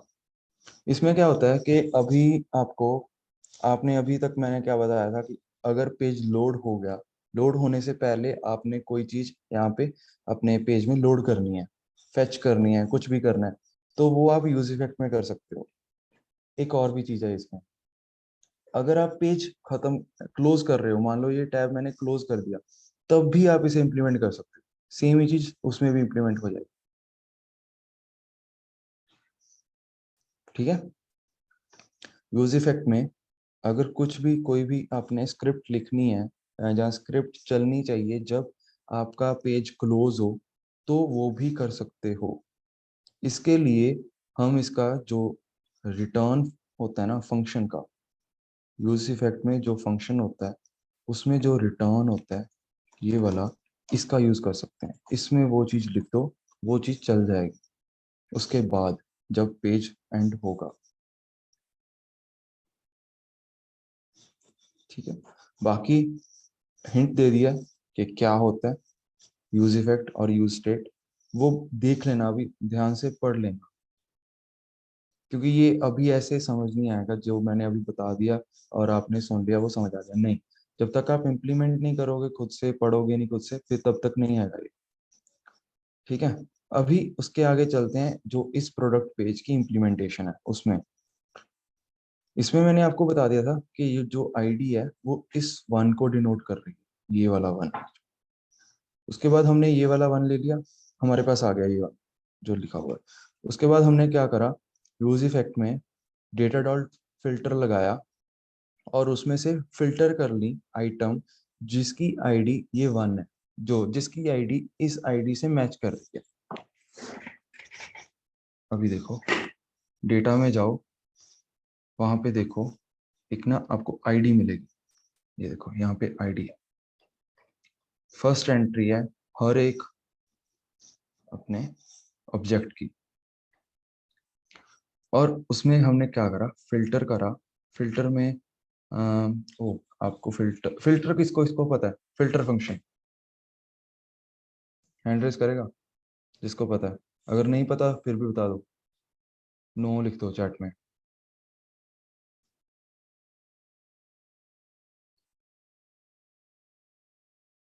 पता है सभी को, नो, ओके, हैंड रेज। अच्छा ईशनमन आपको पता है, ठीक है ठीक है। ईशनमन बताओगे कुछ इसके बारे में? सर एरे में लूपिंग लगा देता है। अरे में लूपिंग लगा सकते हैं, और लूपिंग से क्या करता है कुछ? तो जैसे कि आपके कोई भी एलिमेंट्स है ना, जो आप कंडीशन लगा दो किसी एरे पे कि उन एलिमेंट्स को इंक्लूड करना है और इन एलिमेंट्स को एक्सक्लूड करना है। ठीक है, और एंड में रिटर्न क्या हुआ इसमें, रिटर्न क्या होता है? एरे टाइप ऑब्जेक्ट ही रिटर्न होता है सर। ओके नाइस, सही है, यही होता है। इसमें क्या होता है कि फिल्टर फंक्शन में ऐसे होता है कि एक लूप चलता है जिसमें हम कंडीशंस लगा देते हैं कि कौन कौन सी आइटम्स इस डेटा से, इस एरे से हमें चाहिए, अपने जो रिजल्टिंग एरे होगा उसमें। इसका जो रिटर्न टाइप होता है वो भी एरे ही होता है, जो एरे एंड में इसका रिटर्न होगा वो भी एक एरे की फॉर्म में ही आएगा। ठीक है, तो इसमें अभी हम क्या कर रहे हैं, एक फंक्शन है, ये देखो एक फंक्शन, इसके अंदर एक फंक्शन है। उसमें क्या हुआ कि आइटम ली हमने, इस डेटा की हर एक आइटम ली और उसकी आईडी को, इस आइटम की आईडी को इस वाली आईडी से हमने कंपेयर कर लिया, और अगर वो सेम है तो फिर हमने सेट प्रोडक्ट कर दिया अपनी आइटम को, अगर नहीं है तो फिर नहीं, हमने कर दिया रिटर्न नल। ठीक है, सही है, समझ आ गया क्या लॉजिक लगा, क्या हुआ यहाँ पे? फिल्टर में कोई डाउट हो, फिल्टर फंक्शन में, इसमें कोई लॉजिक में कोई डाउट हो, क्या करा है यहाँ पे?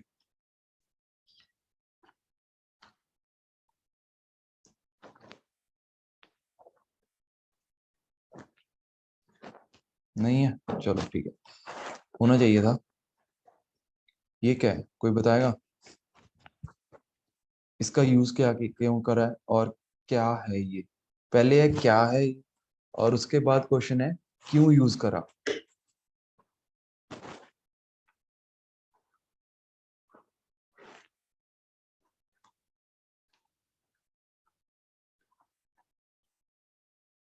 हैंड रेज कर लो जिसको पता है, एक का भी, एक क्वेश्चन का भी आंसर बताना तो भी हैंड रेज कर सकते हो।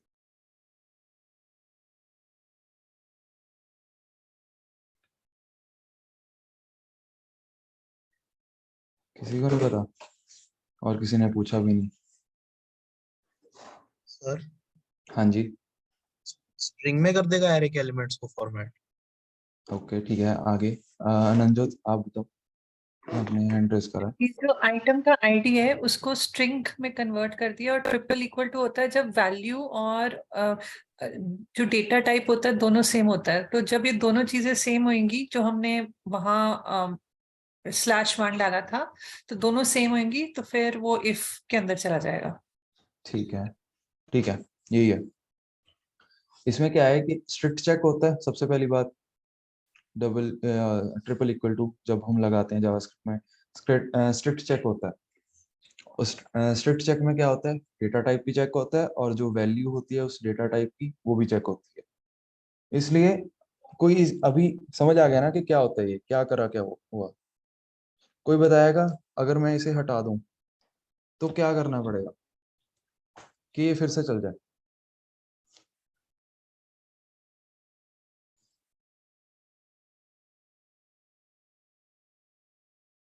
यार जावास्क्रिप्ट के कंसेप्ट्स हैं, पहले दिन दूसरे दिन करवाए थे डे 2 पे, सभी करवाया था सब कुछ। स्ट्रिक्ट चेक क्या होता है?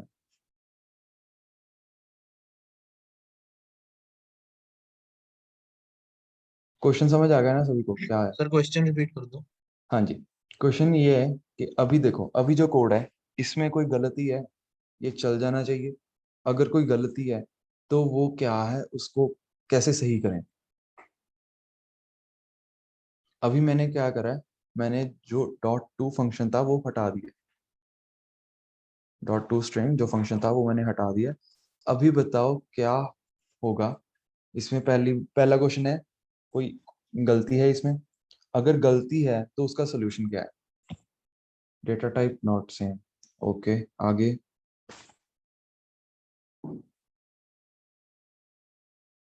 डेटा टाइप नॉट सेम, ये गलती हो गई। सोल्यूशन क्या है? सोल्यूशन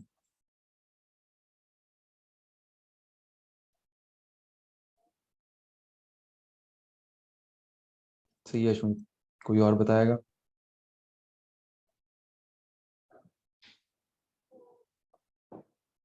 अर्शनूर सही है। वो तो फिर वही हो गया ना युवराज,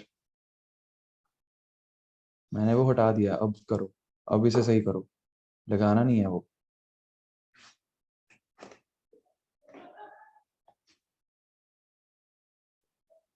सही है युवराज, सही है अभी।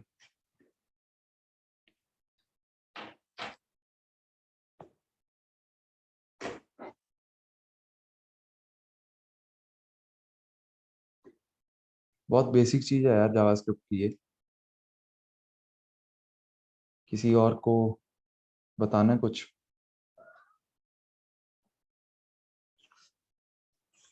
प्रथम जो सही है, मिताली सही है।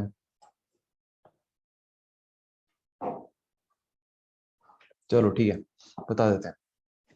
इसमें मैंने क्या करा था, अभी अभी यहाँ पे .to स्ट्रिंग फंक्शन लगा हुआ था। वो क्या कर रहा था, इस पूरे को एक स्ट्रिंग में कन्वर्ट कर रहा था और इधर भी स्ट्रिंग थी, इसके लिए ये वाली चीज चल रही थी। अभी क्या हुआ, इसमें मैंने .to स्ट्रिंग हटा दिया तो ये क्या हो गया, एक नंबर बन जाएगा, क्योंकि जो डेटा है, डेटा में इस आईडी का जो डेटा टाइप है वो एक नंबर है। तो यहाँ पे क्या है, यहाँ पे भी सेम ही आईडी आ रही, बस क्या दिक्कत क्या है कि यहाँ पे डेटा टाइप्स अलग हैं, तो हम इसका यूज नहीं कर सकते इस नोटेशन का। यहाँ पे क्या करना पड़ेगा, ये वाली चीज। इससे क्या होगा कि जो ये वाली चीज लिखी हुई है और ये वाली चीज है, इसकी सिर्फ वैल्यूज इक्वेट होंगी, डेटा टाइप इक्वेट नहीं होंगे। डेटा टाइप तो अलग है, कोई नहीं, बट वैल्यू सेम है ना। समझ आ गया क्या दिक्कत क्या थी? अभी वो यूज क्यों करा हुआ था और उसका ऑल्टरनेटिव वे क्या है? ठीक है, चलो आगे चलते हैं। अभी देखो यहाँ पे आ रहा है, एक वार्निंग आ रही है, expected triple equal to instead of double equal to. तो इसे वार्निंग को तो हमें फिर से करना पड़ेगा, सही करना पड़ेगा। तो हम फिर से लगा देते हैं टू स्ट्रिंग और यहाँ पे ट्रिपल इक्वल टू कर दिया। उससे आगे चलते हैं, ये आ गया। अभी क्या हुआ, अभी तक एक यहाँ पे यूज स्टेट में आते हैं, डेटा में से फिल्टर हुई एक आइटम जिसकी आईडी सेम है जो अपने उस पैरम्स में आई थी, जो /1 करके आया था ना, तो /1 और ये वाली डेटा में से जो 1 वाली आईडी है वो सेम है। तो हमने क्या करा, एक सेट प्रोडक्ट कर दिया और प्रोडक्ट में एक स्टेट है ना, जो प्रोडक्ट स्टेट है वो डिफाइन कर दी। उससे आगे चलते हैं। अभी हमारे पास क्या है, एक स्टेट है और स्टेट का हमने यूज करना है अपने कंपोनेंट। तो क्या करेंगे, सेम जैसे जैसे मान लो अभी मैंने यहाँ पे करा हो, लेट डेटा नहीं कुछ और करते हैं, लेट ये कुछ भी, ठीक है, ये XYZ, सॉरी। तो इसका अगर मैंने यूज करना हो इसका, तो कहाँ पे किया जा सकता है, कैसे किया जा सकता है, ये सही है। अगर मैं यहाँ पे ये लगा दूं तो क्या प्रिंट होगा, REQ प्रिंट होगा कि कुछ और प्रिंट होगा?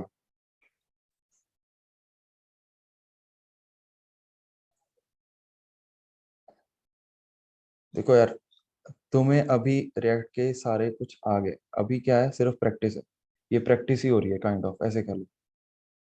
पिछले कंसेप्ट फिर से मैं यहाँ पे आपका टेस्ट ले रहा हूँ, याद दिलाने की कोशिश कर रहा हूँ।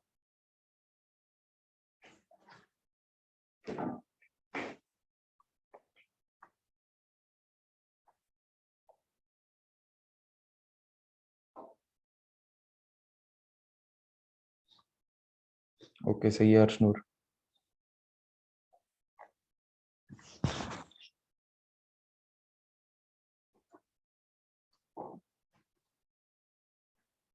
ये कल के सेशन की सबसे स्टार्टिंग में युवराज ने करवाया था।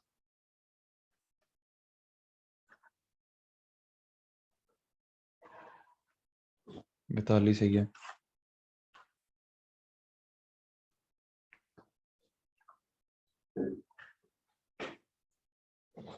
तो हो गया, यहाँ पे प्रिंट होगा XYZ। क्यों? क्योंकि यहाँ पे एक वेरिएबल है और वेरिएबल को हम JSX में कैसे रिप्रेजेंट कर सकते हैं, ऐसे कर्ली ब्रेसेस के साथ, और इसके अंदर जो अपना वेरिएबल है उसका नेम, ठीक है। ऐसे ही सिमिलरली अभी हम इसका यूज कर सकते हैं प्रोडक्ट का। प्रोडक्ट में क्या हुआ, अभी है प्रोडक्ट और इमेज, उसकी जो इमेज आई और उसका जो टाइटल है वो, और उसका कैटेगरी क्या है, उसका टाइटल क्या है इसे, और उसके बाद रेटिंग कितनी है, ये सब कुछ है। रेटिंग हमने दी नहीं हुई, रेटिंग हमारे डेटा में कहाँ थी, कहीं पे भी नहीं है।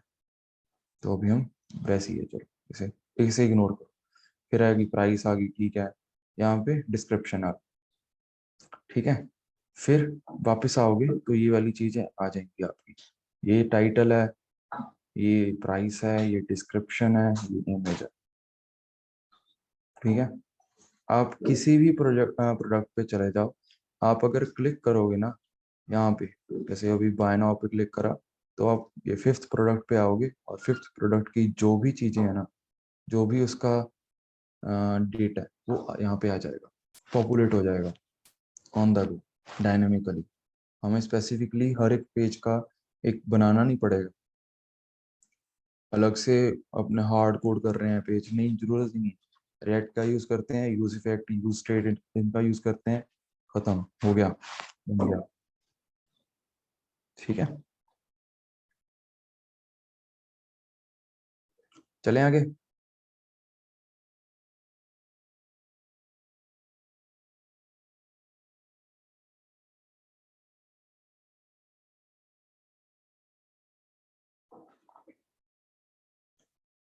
ओके, इसके बाद जो कार्ड की इम्प्लीमेंटेशन है ना, कार्ड की इम्प्लीमेंटेशन आप जो कंसेप्ट्स अभी के लिए करवाए हैं उनसे नहीं कर सकते, ठीक है। उसके लिए एक अलग से यूज होती है, अलग से चीज है कॉन्टेक्स्ट। मैं लिख रहा हूँ, चैट में लिख रहा हूँ, कॉन्टेक्स्ट। ये चीज इम्प्लीमेंट करनी पड़ती है आप। इसके लिए 2 चीजें हैं जो आप यूज कर सकते हो, बेस्ट प्रैक्टिसेस कह सकते हो उसे। जहाँ रिकमेंडेशंस भी कह सकते हो मेरी तरफ से, वो है, एक तो है कॉन्टेक्स्ट एपीआई और दूसरी है रिडक्स। मे बी आपने रिडक्स का नाम सुना हो पहले, जो भी इस फील्ड में है थोड़ा बहुत ही है, तो हो सकता है आपने रिडक्स का नाम सुना हो, नहीं कॉन्टेक्स्ट एपीआई। ठीक है, ये दो है जो चीज यूज होती है कॉन्टेक्स्ट को इम्प्लीमेंट करने के लिए। अभी ये आपका होमवर्क है, ठीक है, आप इम्प्लीमेंट करके देखो इसे, देखो रिडक्स क्या होती है, कॉन्टेक्स्ट एपीआई क्या होती है, क्योंकि ये एक अलग बहुत बड़ा कंसेप्ट है। इंट्रोडक्शन ले सकते हो, उसके बाद में समर स्कूल खत्म होने के बाद में आप इसे इम्प्लीमेंट भी करके देख सकते हो इस वाले प्रोजेक्ट में। ठीक है, ये चीज नहीं करवाएंगे अभी, सिर्फ रिएक्ट करवा रहे हैं यहाँ पे। अगर रिडक्स भी करवाते हुए तो फिर हम वो भी करवा देते, जहाँ कॉन्टेक्स्ट एपीआई करवानी होती है वो भी करवा देते। बट ऐसे है कि अभी के लिए जो टाइम है वो नहीं है इतना कि हम ये भी चीज करवा सकें। ठीक है, कार्ट वाला पेज है जो, उसका हम सिर्फ और सिर्फ लेआउट बना सकते हैं, और बाकी जो उसकी फंक्शनैलिटी है, जैसे यहाँ पे मैं ऐड टू कार्ट करूँ तो वहाँ पे ऐड टू कार्ट हो जाए और मुझे वो प्रोडक्ट कार्ट में दिखना शुरू हो जाए। और जहाँ यहाँ पे इसका जो काउंट है अभी 0 दिख रहा है, वो 1 2 जितना भी होगा वो उतना होने लग जाए। ऐड टू कार्ट करता जाऊँ मैं और वहाँ पे काउंट बढ़ता जाए। ये चीज इंप्लीमेंट होती है कॉन्टेक्स्ट से। कॉन्टेक्स्ट आपको खुद पढ़ना है। उसके बाद आते हैं कार्ट पे, आते हैं कार्ट का लेआउट। ठीक है, कार्ट का लेआउट बना लेते हैं। कार्ट का लेआउट, ये सारी चीजें हैं। ठीक है, कोई बता सकता है कि कैसे इम्प्लीमेंट करेंगे, जुगाड़ क्या है इसका? ये तो हेडिंग होगी, ये चीज कैसे बनाएंगे, ये सारी, ये तो चलो ऐसे मान लो ये, चलो हाँ ठीक है। एक और क्वेश्चन है, ये चीज कैसे इम्प्लीमेंट करोगे? ये सारे के सारे प्रोडक्ट्स हैं, ये सारे के सारे प्रोडक्ट्स जो हमारे डेटा में है वो हैं, तो यहाँ पे कैसे पॉपुलेट करोगे? तो ये पॉपुलेट हो रहे हैं सारे के सारे जो अपने प्रोडक्ट्स हैं ना, तो कैसे करोगे? सर मतलब हमें ऐसे इसी पैटर्न में चाहिए ना ये? हाँ ऐसे कह लो, मैं बता रहा हूँ कि स्पेसिफिकली ये सारे के सारे प्रोडक्ट्स हैं अभी के लिए शो हो रहे, उस चीज को कैसे इंप्लीमेंट करोगे? अभी सर भूल जाओ अगर ये दो कार्ड थी सेक्शन क्या था, कुछ नहीं पता। हाँ जी, कंटिन्यू। अगर दो सेक्शन बना दें और जैसे अगर एक लेफ्ट सेक्शन बना दिया, उसके अंदर ही मतलब एक फर्स्ट सेक्शन बनाया, उसके अंदर ही लेफ्ट और राइट सेक्शन बना के लेफ्ट साइड में सारे प्रोडक्ट्स को कॉल कर दें, कॉल ठीक है, एलिमेंट बाय आईडी या रेफरेंस से। डॉम कहाँ से ले आया यहाँ पे? चलो आगे बताओ, कोई बात नहीं, आगे। तो यही एक था सर ये टेबल सेक्शन। बना ठीक है, लेंगे, मतलब एक सॉरी, टेबल सर एक टेबल बना लेंगे, फिर मैप से रो ऐड करते रहेंगे। ओके ठीक है, आगे कोई और बताएगा? किसी और में कोई किसी कुछ और इम्प्लीमेंटेशन हो सेम चीज की, कि कैसे इम्प्लीमेंट कर सकते हैं?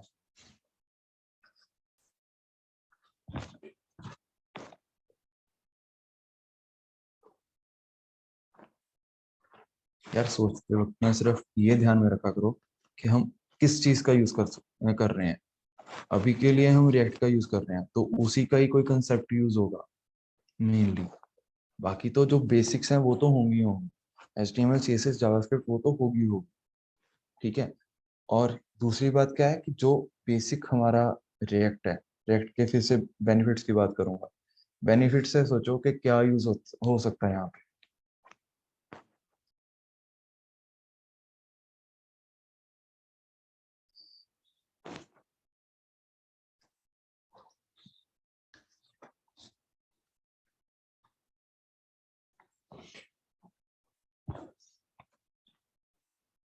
नहीं, नहीं आ रहा किसी के दिमाग में भी कुछ भी?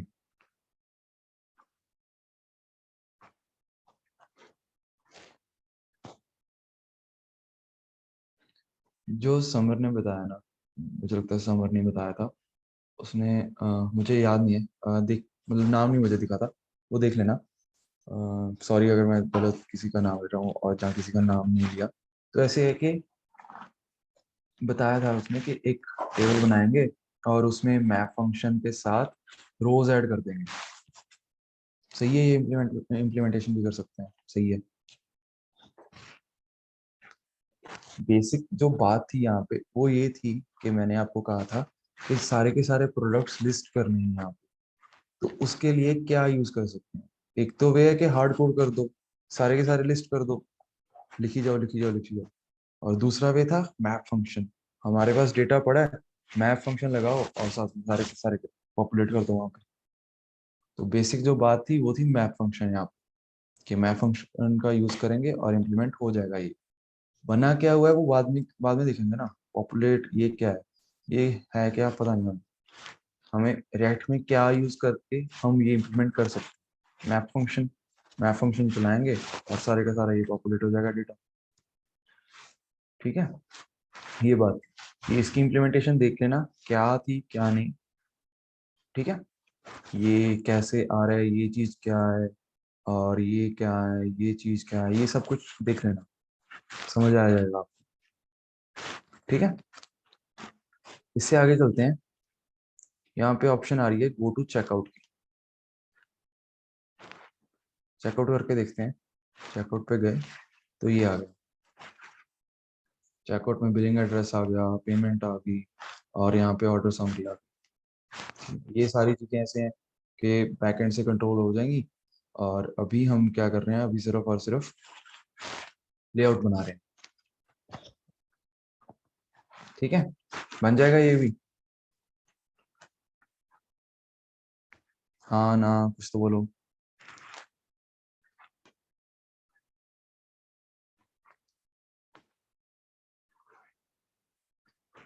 ओके, आगे बाकी कर लोगे ना?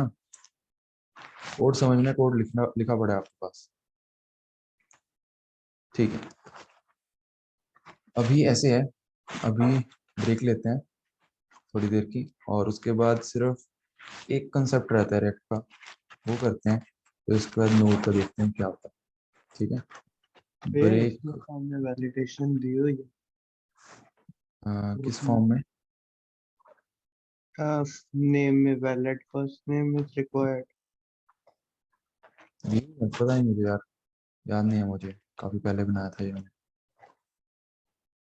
लिखा हुआ है लाइन 68 में चेकआउट की। 6 चेकआउट। बाकी ब्रेक ले सकते हो, अगर कोई डाउट है तो पूछ लो।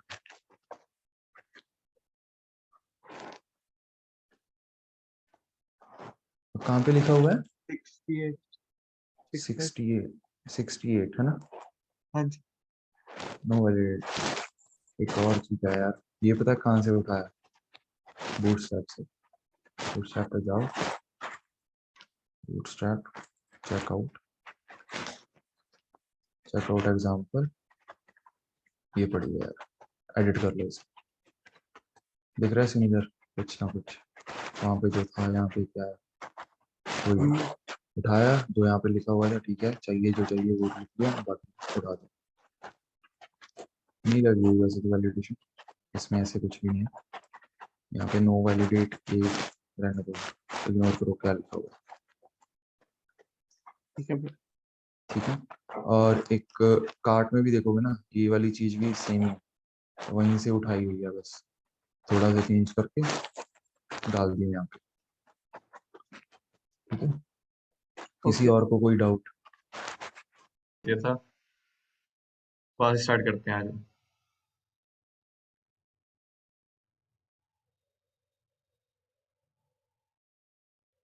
सोर्स में जाओ, इंडेक्स डॉट जेएस दिख रहा होगा, यहाँ पे पहुंच गए।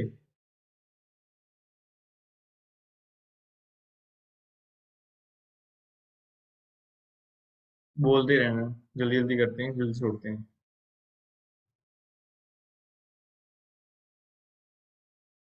आगे यहाँ पे तुमने देख रहे होगे ब्राउजर राउटर, राउट्स, ऐसी चीजें।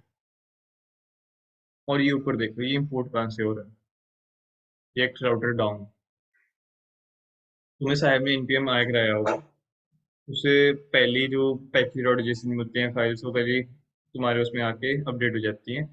बट अगर तुम स्टार्टिंग से प्रोजेक्ट बना रहे हो तो तुम्हें ये लाइब्रेरी इंस्टॉल करनी होती है।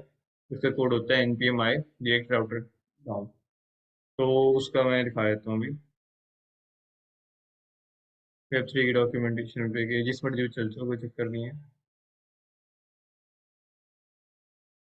ये देखो, सीधी ये कमांड लाइन होती है इसको इंस्टॉल करने के लिए। उसने पहले अपने में कर रखी थी npm i के सारे मॉड्यूल्स तुम्हें इंस्टॉल हो गए and you done with that. पर अगर तुम स्टार्टिंग से रिएक्टर प्रोजेक्ट बना रहे हो तो तुम्हें ये कमांड चलानी पड़ेगी इस रिएक्टर आउटर को यूज करने के लिए। इसमें आते हैं नीचे। इन्होंने इसमें हमने 3 चीजें यूज कर रखी हैं डॉम की, रिएक्टर आउटर डॉम की, ब्राउजर राउटर, राउट्स और राउट। ब्राउजर राउटर सिंपली ये मान लो जैसे HTML टैग था ना, कि उसके बीच में हम सब कुछ डिफाइन करते थे, वी हेड क्या है, तुम्हारा बॉडी बॉडी क्या है। ये सेम काम कर रहा है, कोई और काम नहीं है। इसे ये डिफाइन कर रहा है ब्राउजर राउटर के उसके अंदर राउट्स आएंगे।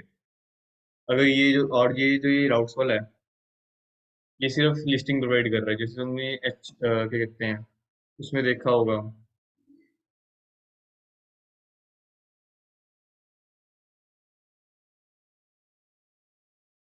हाँ HTML में देखा होगा कि हम UL टैग या OL टैग यूज करते हैं, उसके नीचे LI डालते हैं, अनऑर्डर लिस्ट या ऑर्डर लिस्ट। याद है?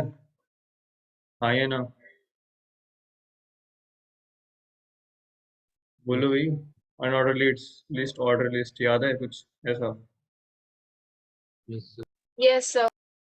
ठीक है, सेम ऐसे ही है। ये राउट्स हमने डिफाइन कर दिया कि हम नीचे लिस्ट भी मल्टीपल राउट्स दे रहे हैं राउट के नाम से।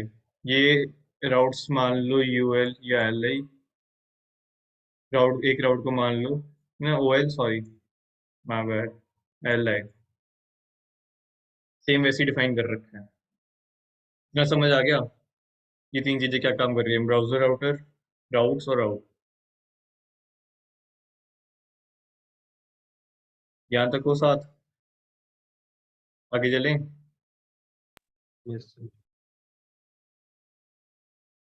आगे सिंपली राउट में देख रहे होगे कि तुमने पाथ दे रखा है स्लैश, एलिमेंट दे रखा है होम। ये एलिमेंट है, ये तुम इंपोर्ट कर रहे होगे ऊपर से। ये देखो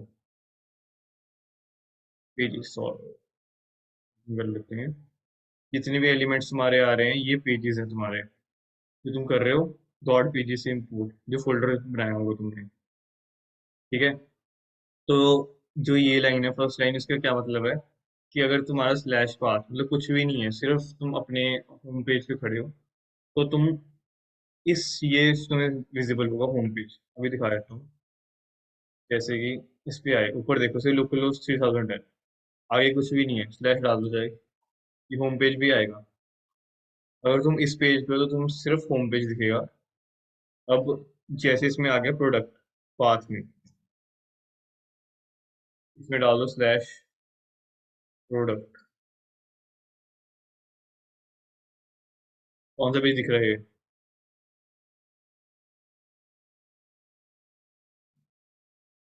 कौन सा पेज दिख रहा है?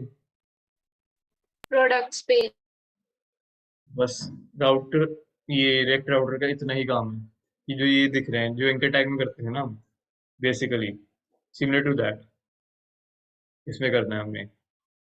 एक इंपॉर्टेंट कंसेप्ट है इसमें जो हमने यूज कर रखे हैं यहाँ पे, ये देख रहे हो प्रोडक्ट आईडी। और हमने पहले देखा था प्रोडक्ट पेज में, वो भी दिखा देता हूँ खोल के। प्रोडक्ट खोला, सोर्स में गए, पेजेस में गए, पेज में ऐसे यूज किया था। हाँ, प्रोडक्ट पेज में ये देख रहे हो fonts id is equal to use params।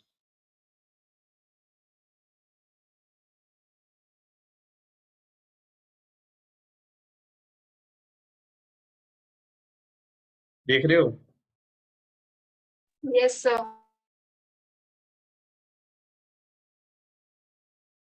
जो ये आईडी है ये वहां से आ रही है, तुम्हारा इंडेक्स पड़ा है यहाँ पे।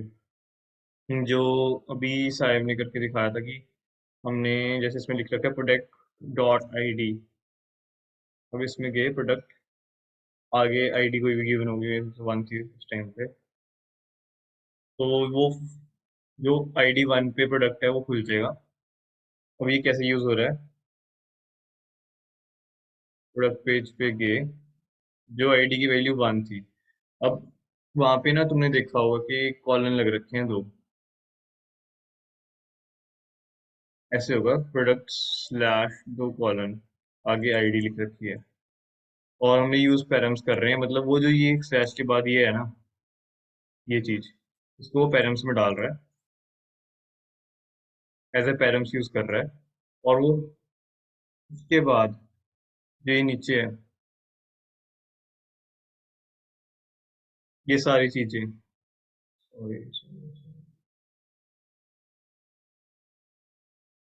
ये सारी चीजें वो आईडी को हम यूज कर पा रहे हैं, वो पैरम्स यूज एज पैरम्स की थी, तो उसके बाद ही तो की जरूरत पड़ी हमें स्ट्रिंग में कन्वर्ट करने के लिए, ताकि वो आईडी में जा सके।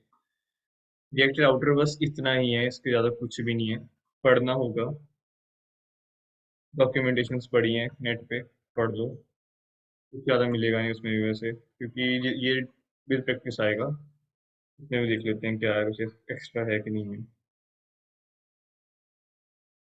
मल्टीपल राउट्स ठीक है, बढ़ा दिया ये, एंटर, हाँ एक नई चीज, इसमें देखो, तुम देख रहे होगे इंडेक्स यूज किया हुआ दिख रहा है, दिख रहा है, Yes, sir. जैसे हम HTML में करते थे ना इंडेक्स पेज, मतलब जो हमारा फर्स्ट पेज हो, इन्होंने वो इंडेक्स होम पेज को दे रखा है, जो कि हमने सिर्फ ऊपर पाथ से डिफाइन कर दिया हमारे केस में, पाथ स्लैश, वहां पे इसको पाथ स्लैश को हटा के इंडेक्स भी कर दोगे ना, सेम काम करेगा वो। और ये दिख रहा है एस्ट्रिक में होगा हमारे में, index.js में यूज किया हुआ ये एस्ट्रिक का मतलब फॉर ऑल, मतलब जो भी ये चीजें दे रखी हैं प्रोडक्ट आईडी, इनको छोड़ के जितने भी पेज हैं, जितने भी राउट्स में डालोगे तुम, तो सीधा आ जाएगा प्रोडक्ट नॉट फाउंड। भी ट्राई कर लेते हैं क्या ये सही है क्या नहीं। ई कॉमर्स वेबसाइट पे गए, इसका नाम उठाते हैं, आशमित का नाम है, ये आशमित, पेज नॉट फाउंड सीधा, क्योंकि उन्होंने पहले ही कह दिया कि जो ये ऊपर वाले हैं इनके अलावा जितने भी हैं उसमें सीधा पेज नॉट फाउंड का पेज शो कर दो। चलो इसमें लिख रखा है प्रोडक्ट स्लैश स्टार में, चल लेते हैं, प्रोडक्ट स्लैश, सेकेंड नाम है अश्विनी,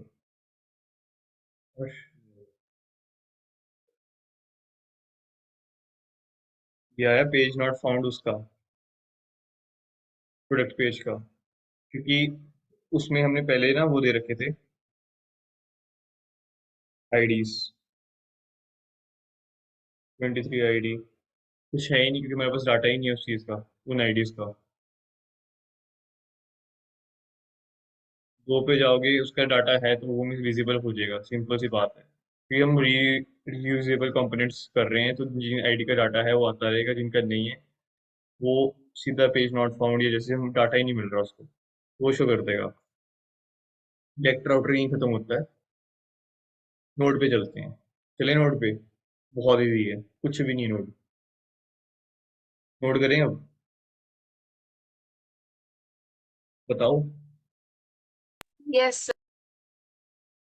और सच एक होमवर्क सुन लो, दो चीजें होती हैं, एक लाइब्रेरी एक फ्रेमवर्क, दोनों में डिफरेंस पढ़ के आना था, लाइब्रेरी क्या होती है, फ्रेमवर्क क्या होता है,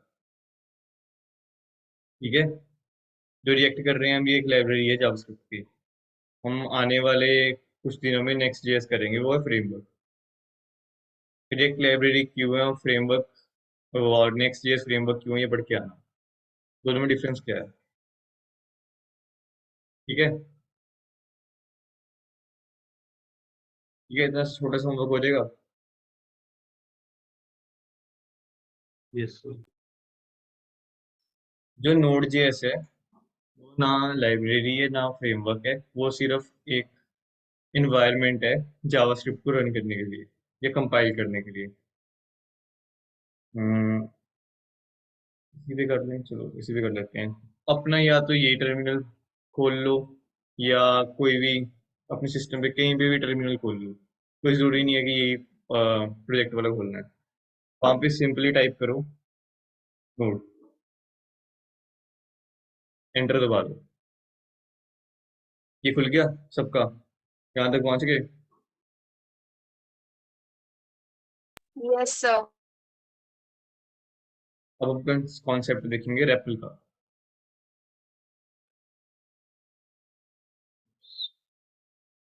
REPL, रीड, एडिट,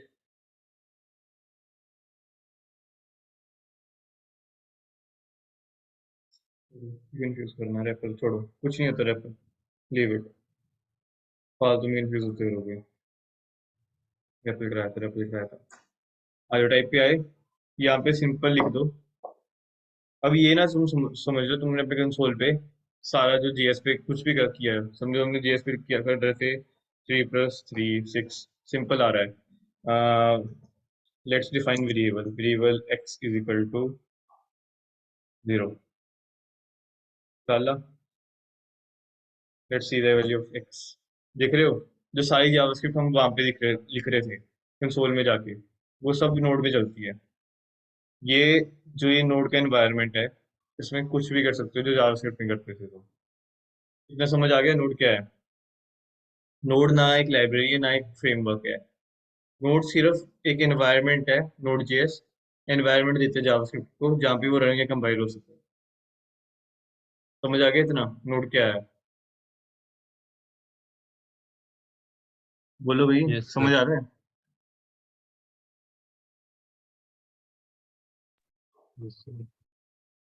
ठीक है, अब इसमें देखते हैं कि इसमें मल्टी लाइन में डाल सकते हो जैसे लूप होगी, डू वाइल। एंटर किया, अपने आप ये ऑप्शन दे देगा डू वाइल लिखने के लिए कि हाँ तुम यहाँ पे इनपुट डालो। जैसे हमने एक्स को 0 दिया था, यहाँ पे दे दो x++ कर दो, एंटर। कंसोल डॉट लॉग, लिखो माय नंबर इज,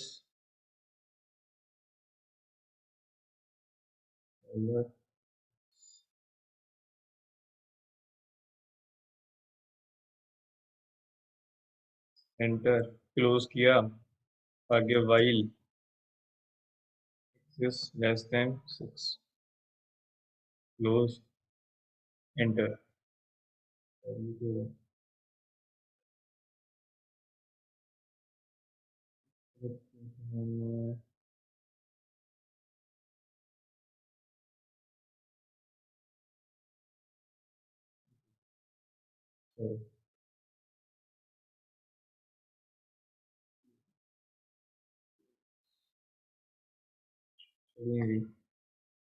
यहाँ पे आते दोबारा लिखते हैं दो वाइल लूप ही, लूप किया अंदर के x++ console dot log, simple x कर दिया, वाइल लेस देन 6।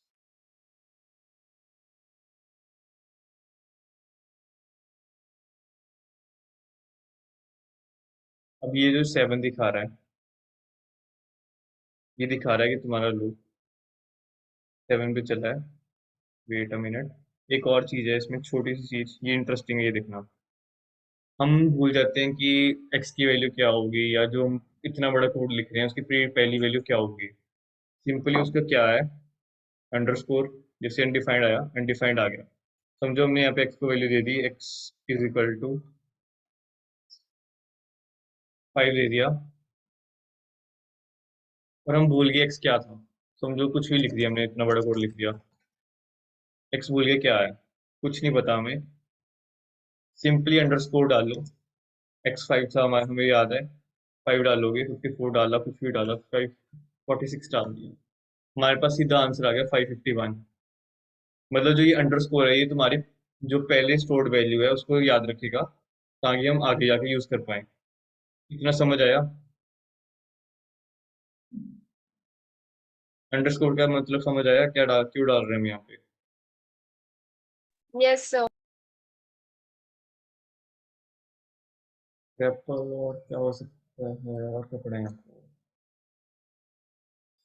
सच, अभी तक किसी को भी किसी की नोड इंस्टॉल ना हुई हो, npm इंस्टॉल ना हुई हो, npx ना इंस्टॉल हुआ हो, बता दो अभी, हैंड रेस कर लो, चैट में डाल लो, चैट में डाल लो, प्लीज बता दो, क्योंकि उसके बिना कुछ नहीं कर पाएंगे आगे। नोड, आज नोड में कुछ है नहीं, इतना ही था नोड भी, ये इंजन, ये ऐसा एनवायरनमेंट देता हमें जहाँ पे हम जावास्क्रिप्ट को रन कर सकते हैं, इससे ज़्यादा नोड कुछ नहीं है। कल एक्सप्रेस स्टार्ट हो जाएगी, फिर उसमें तुम एपीएस सीखोगे, वो दिक्कत करेंगी।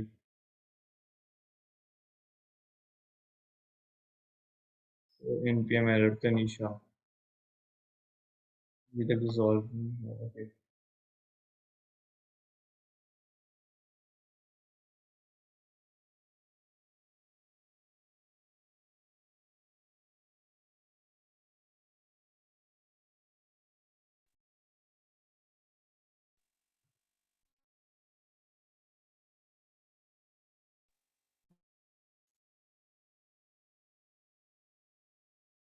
और किसी को है कोई दिक्कत अभी तक जितना भी पढ़ाया?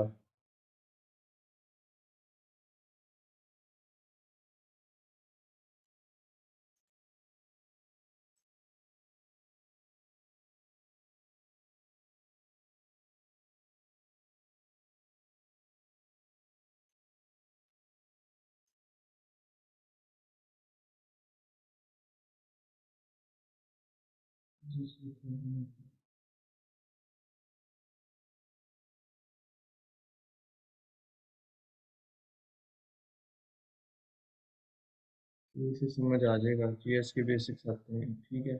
जितना के जीएस के बेसिक्स आते हैं, तानिश साहब ने पढ़ाया होगा कल, जितना आता है ना वो पढ़ लेना दोबारा, मतलब एक बार और देख लेना सारी वीडियो जितनी भी है, रिवाइज हो जाएगा, फिर कल कर लेना जितना एक्सेस में हुआ, समझ आ जाएगा आराम से। कोई भी दिक्कत आती है तो हमें बैठे हैं डाउट देने के लिए, और जो बच्चे क्या कहते हैं ना भी ऑफलाइन आ सकते हैं, कि सुबह आ जाए कल, तो अच्छे से डाउट्स क्लियर हो जाएंगे, उनके डाउट्स लेके आ जाना, बेस्ट रहता है, क्योंकि उनको काफ़ी चीज़ें ऐसी बता दी हैं कि जो तुम्हारी छूट जाती है, टाइम कम होता है हमारे पास, जो है ना पॉसिबिलिटी कि हम तुम्हें डाउट आते हैं यहाँ पे, तो कल फेस टू फेस आके ले लिया करो, बेस्ट रहता है। और एक और चीज़ बता दूं, कईयों को ना दिक्कत थी, कहते हैं हम फोक नहीं करेंगे तुम्हारी रेपोस, क्योंकि ना हम उनके हमारे प्रोफाइल में दिख जाता है कि वो कहाँ से फोक हो रखी है, काफ़ियों की ये थी दिक्कत, जैसे कि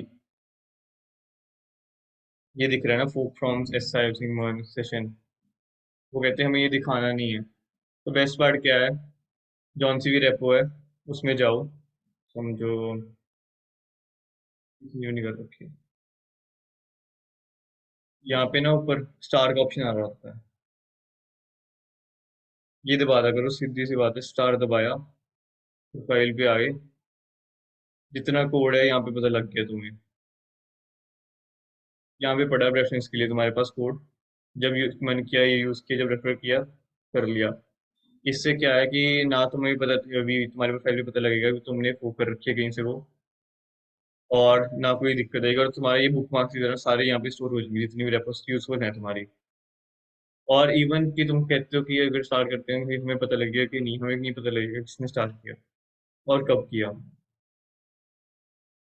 तो तुम एनोनिमस ही रहोगे, इसमें कोई शर्म नहीं है, कोई स्टार्ट कर रहे हो कोई दिक्कत नहीं है, ठीक है। और कोई डाउट किसी का अभी तक कितना पढ़ाया है?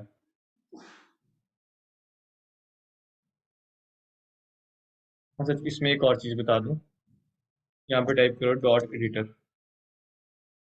तुम्हारा यहाँ पे एडिटर खुल जाएगा पूरा का पूरा, कंपाइलर जो मर्जी को यहाँ पे जो मर्जी लिखो वो तुम कंपाइल कर सकते हो, कंट्रोल डी से तुम्हारा वो रन हो जाएगा कोड जो भी तुमने लिखा है, तो कंट्रोल सी से तो वो कैंसिल हो जाएगा सारा डेटा, जैसे कंट्रोल सी दबाया, कैंसिल, एग्जिट, तुम बाहर आ गए हो, जो भी तुमने नोट का वो खोल रखा है एनवायरनमेंट, तुम अपने डायरेक्टरी में हो। और थोड़ी सी और कमांड सिखा दो, जैसे कि होती है cd, आगे तुम जो भी लिखोगे ये तुम्हारे आगे आगे रेपो में लिखती जाएंगी, जैसे कि तुमने cd लिखा और तुम अभी हो ई कॉमर्स मतलब तुम इसी फोल्डर के अंदर हो, तुमने जाना है पब्लिक के अंदर, cd/public। नहीं हो रहा।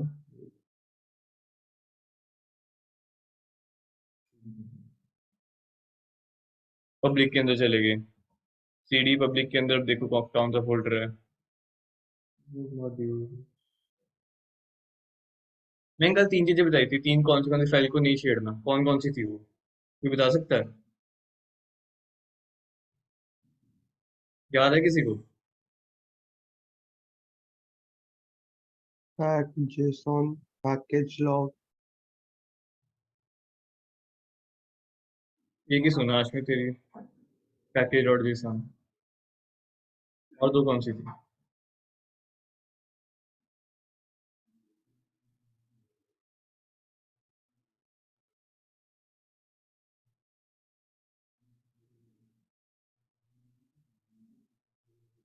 विक्रांत जेसन फाइल 2 कर रहे हो, एक और रहती है, कौन सी है तीसरी?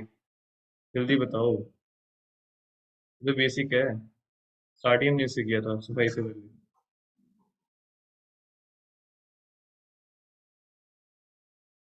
चैट में लिख दिया करो अगर नहीं बताना होता।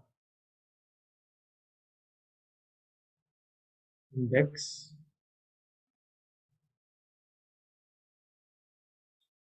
नहीं तो पैकेज लॉग डॉट जेसन है क्या तुम्हारे में तीसरी file? Package dot JSON, package log dot JSON और नोड नोड मॉड्यूल्स से 3। गुड कोशिश। ये 3 फाइल थी जो छेड़नी ही नहीं होती हमें। और एक और कमांड सीख लो आज, साहिब के लैपटॉप में देखी होगी, यूज करते हैं mkdir। इसका फुल फॉर्म होता है मेक डायरेक्टरी। ये तुम्हारा नया फोल्डर क्रिएट कर देगी, आगे कोई फोल्डर नेम डाल दो यहाँ पे, ठीक है? समझो भी चैट है। अश्मित, ये ये देखो पब्लिक में आश्रित नाम का फोल्डर क्रिएट हो गया, दिख रहा है सबको? नहीं हो रहा। दिख रहा है? हाँ या ना? ये Yes, थोड़ी बहुत कमांड्स याद रख कर यस लो, थोड़ी जीवन सुखाल हो जाएगा तुम्हारा भी। और जो लगता है ना कि हाँ बहुत बड़े डेवलपर्स हैं, ये ऐसी कमांड्स यूज कर रहे हैं, पता नहीं कितना ही आता होगा, कुछ नहीं है, जस्ट बेसिक्स हैं। cd ls mkdir। अगर ये लिस्ट चाहिए ना, हम रिसोर्सेज में डाल देंगे, आज वहां से चेक कर लेना, ठीक है? ये लिनक्स की कमांड्स हैं, बट हम विंडोज में यूज कर लेते हैं क्योंकि टर्मिनल सिन कर रहे होते हैं, ठीक है? और किसी को भी और डाउट है तो बताओ, वरना सेशन एंड करते हैं। ये वाले तो डायरेक्ट सीएमडी पे भी चल जाता है। हाँ हाँ, सीएम मिल जाती हैं, कोई दिक्कत नहीं है।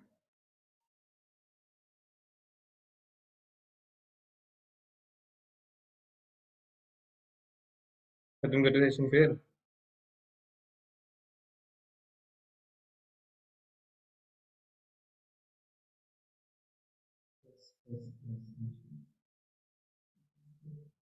चलो फिर, कल मिलते हैं, डाउट हुआ तो बता देना, किसी भी चीज में पूछ लेना। और जो जिनको डाउट्स हैं, मतलब उनको कुछ समझ नहीं आया, रिपीट करना हो तो सेशन, वो कल आके पूछ लेना, जो आ सकते हैं पॉसिबल है जिनके लिए, सुबह आ जाना, ठीक है? चलो, okay, bye, thank you, thank you sir. Good night.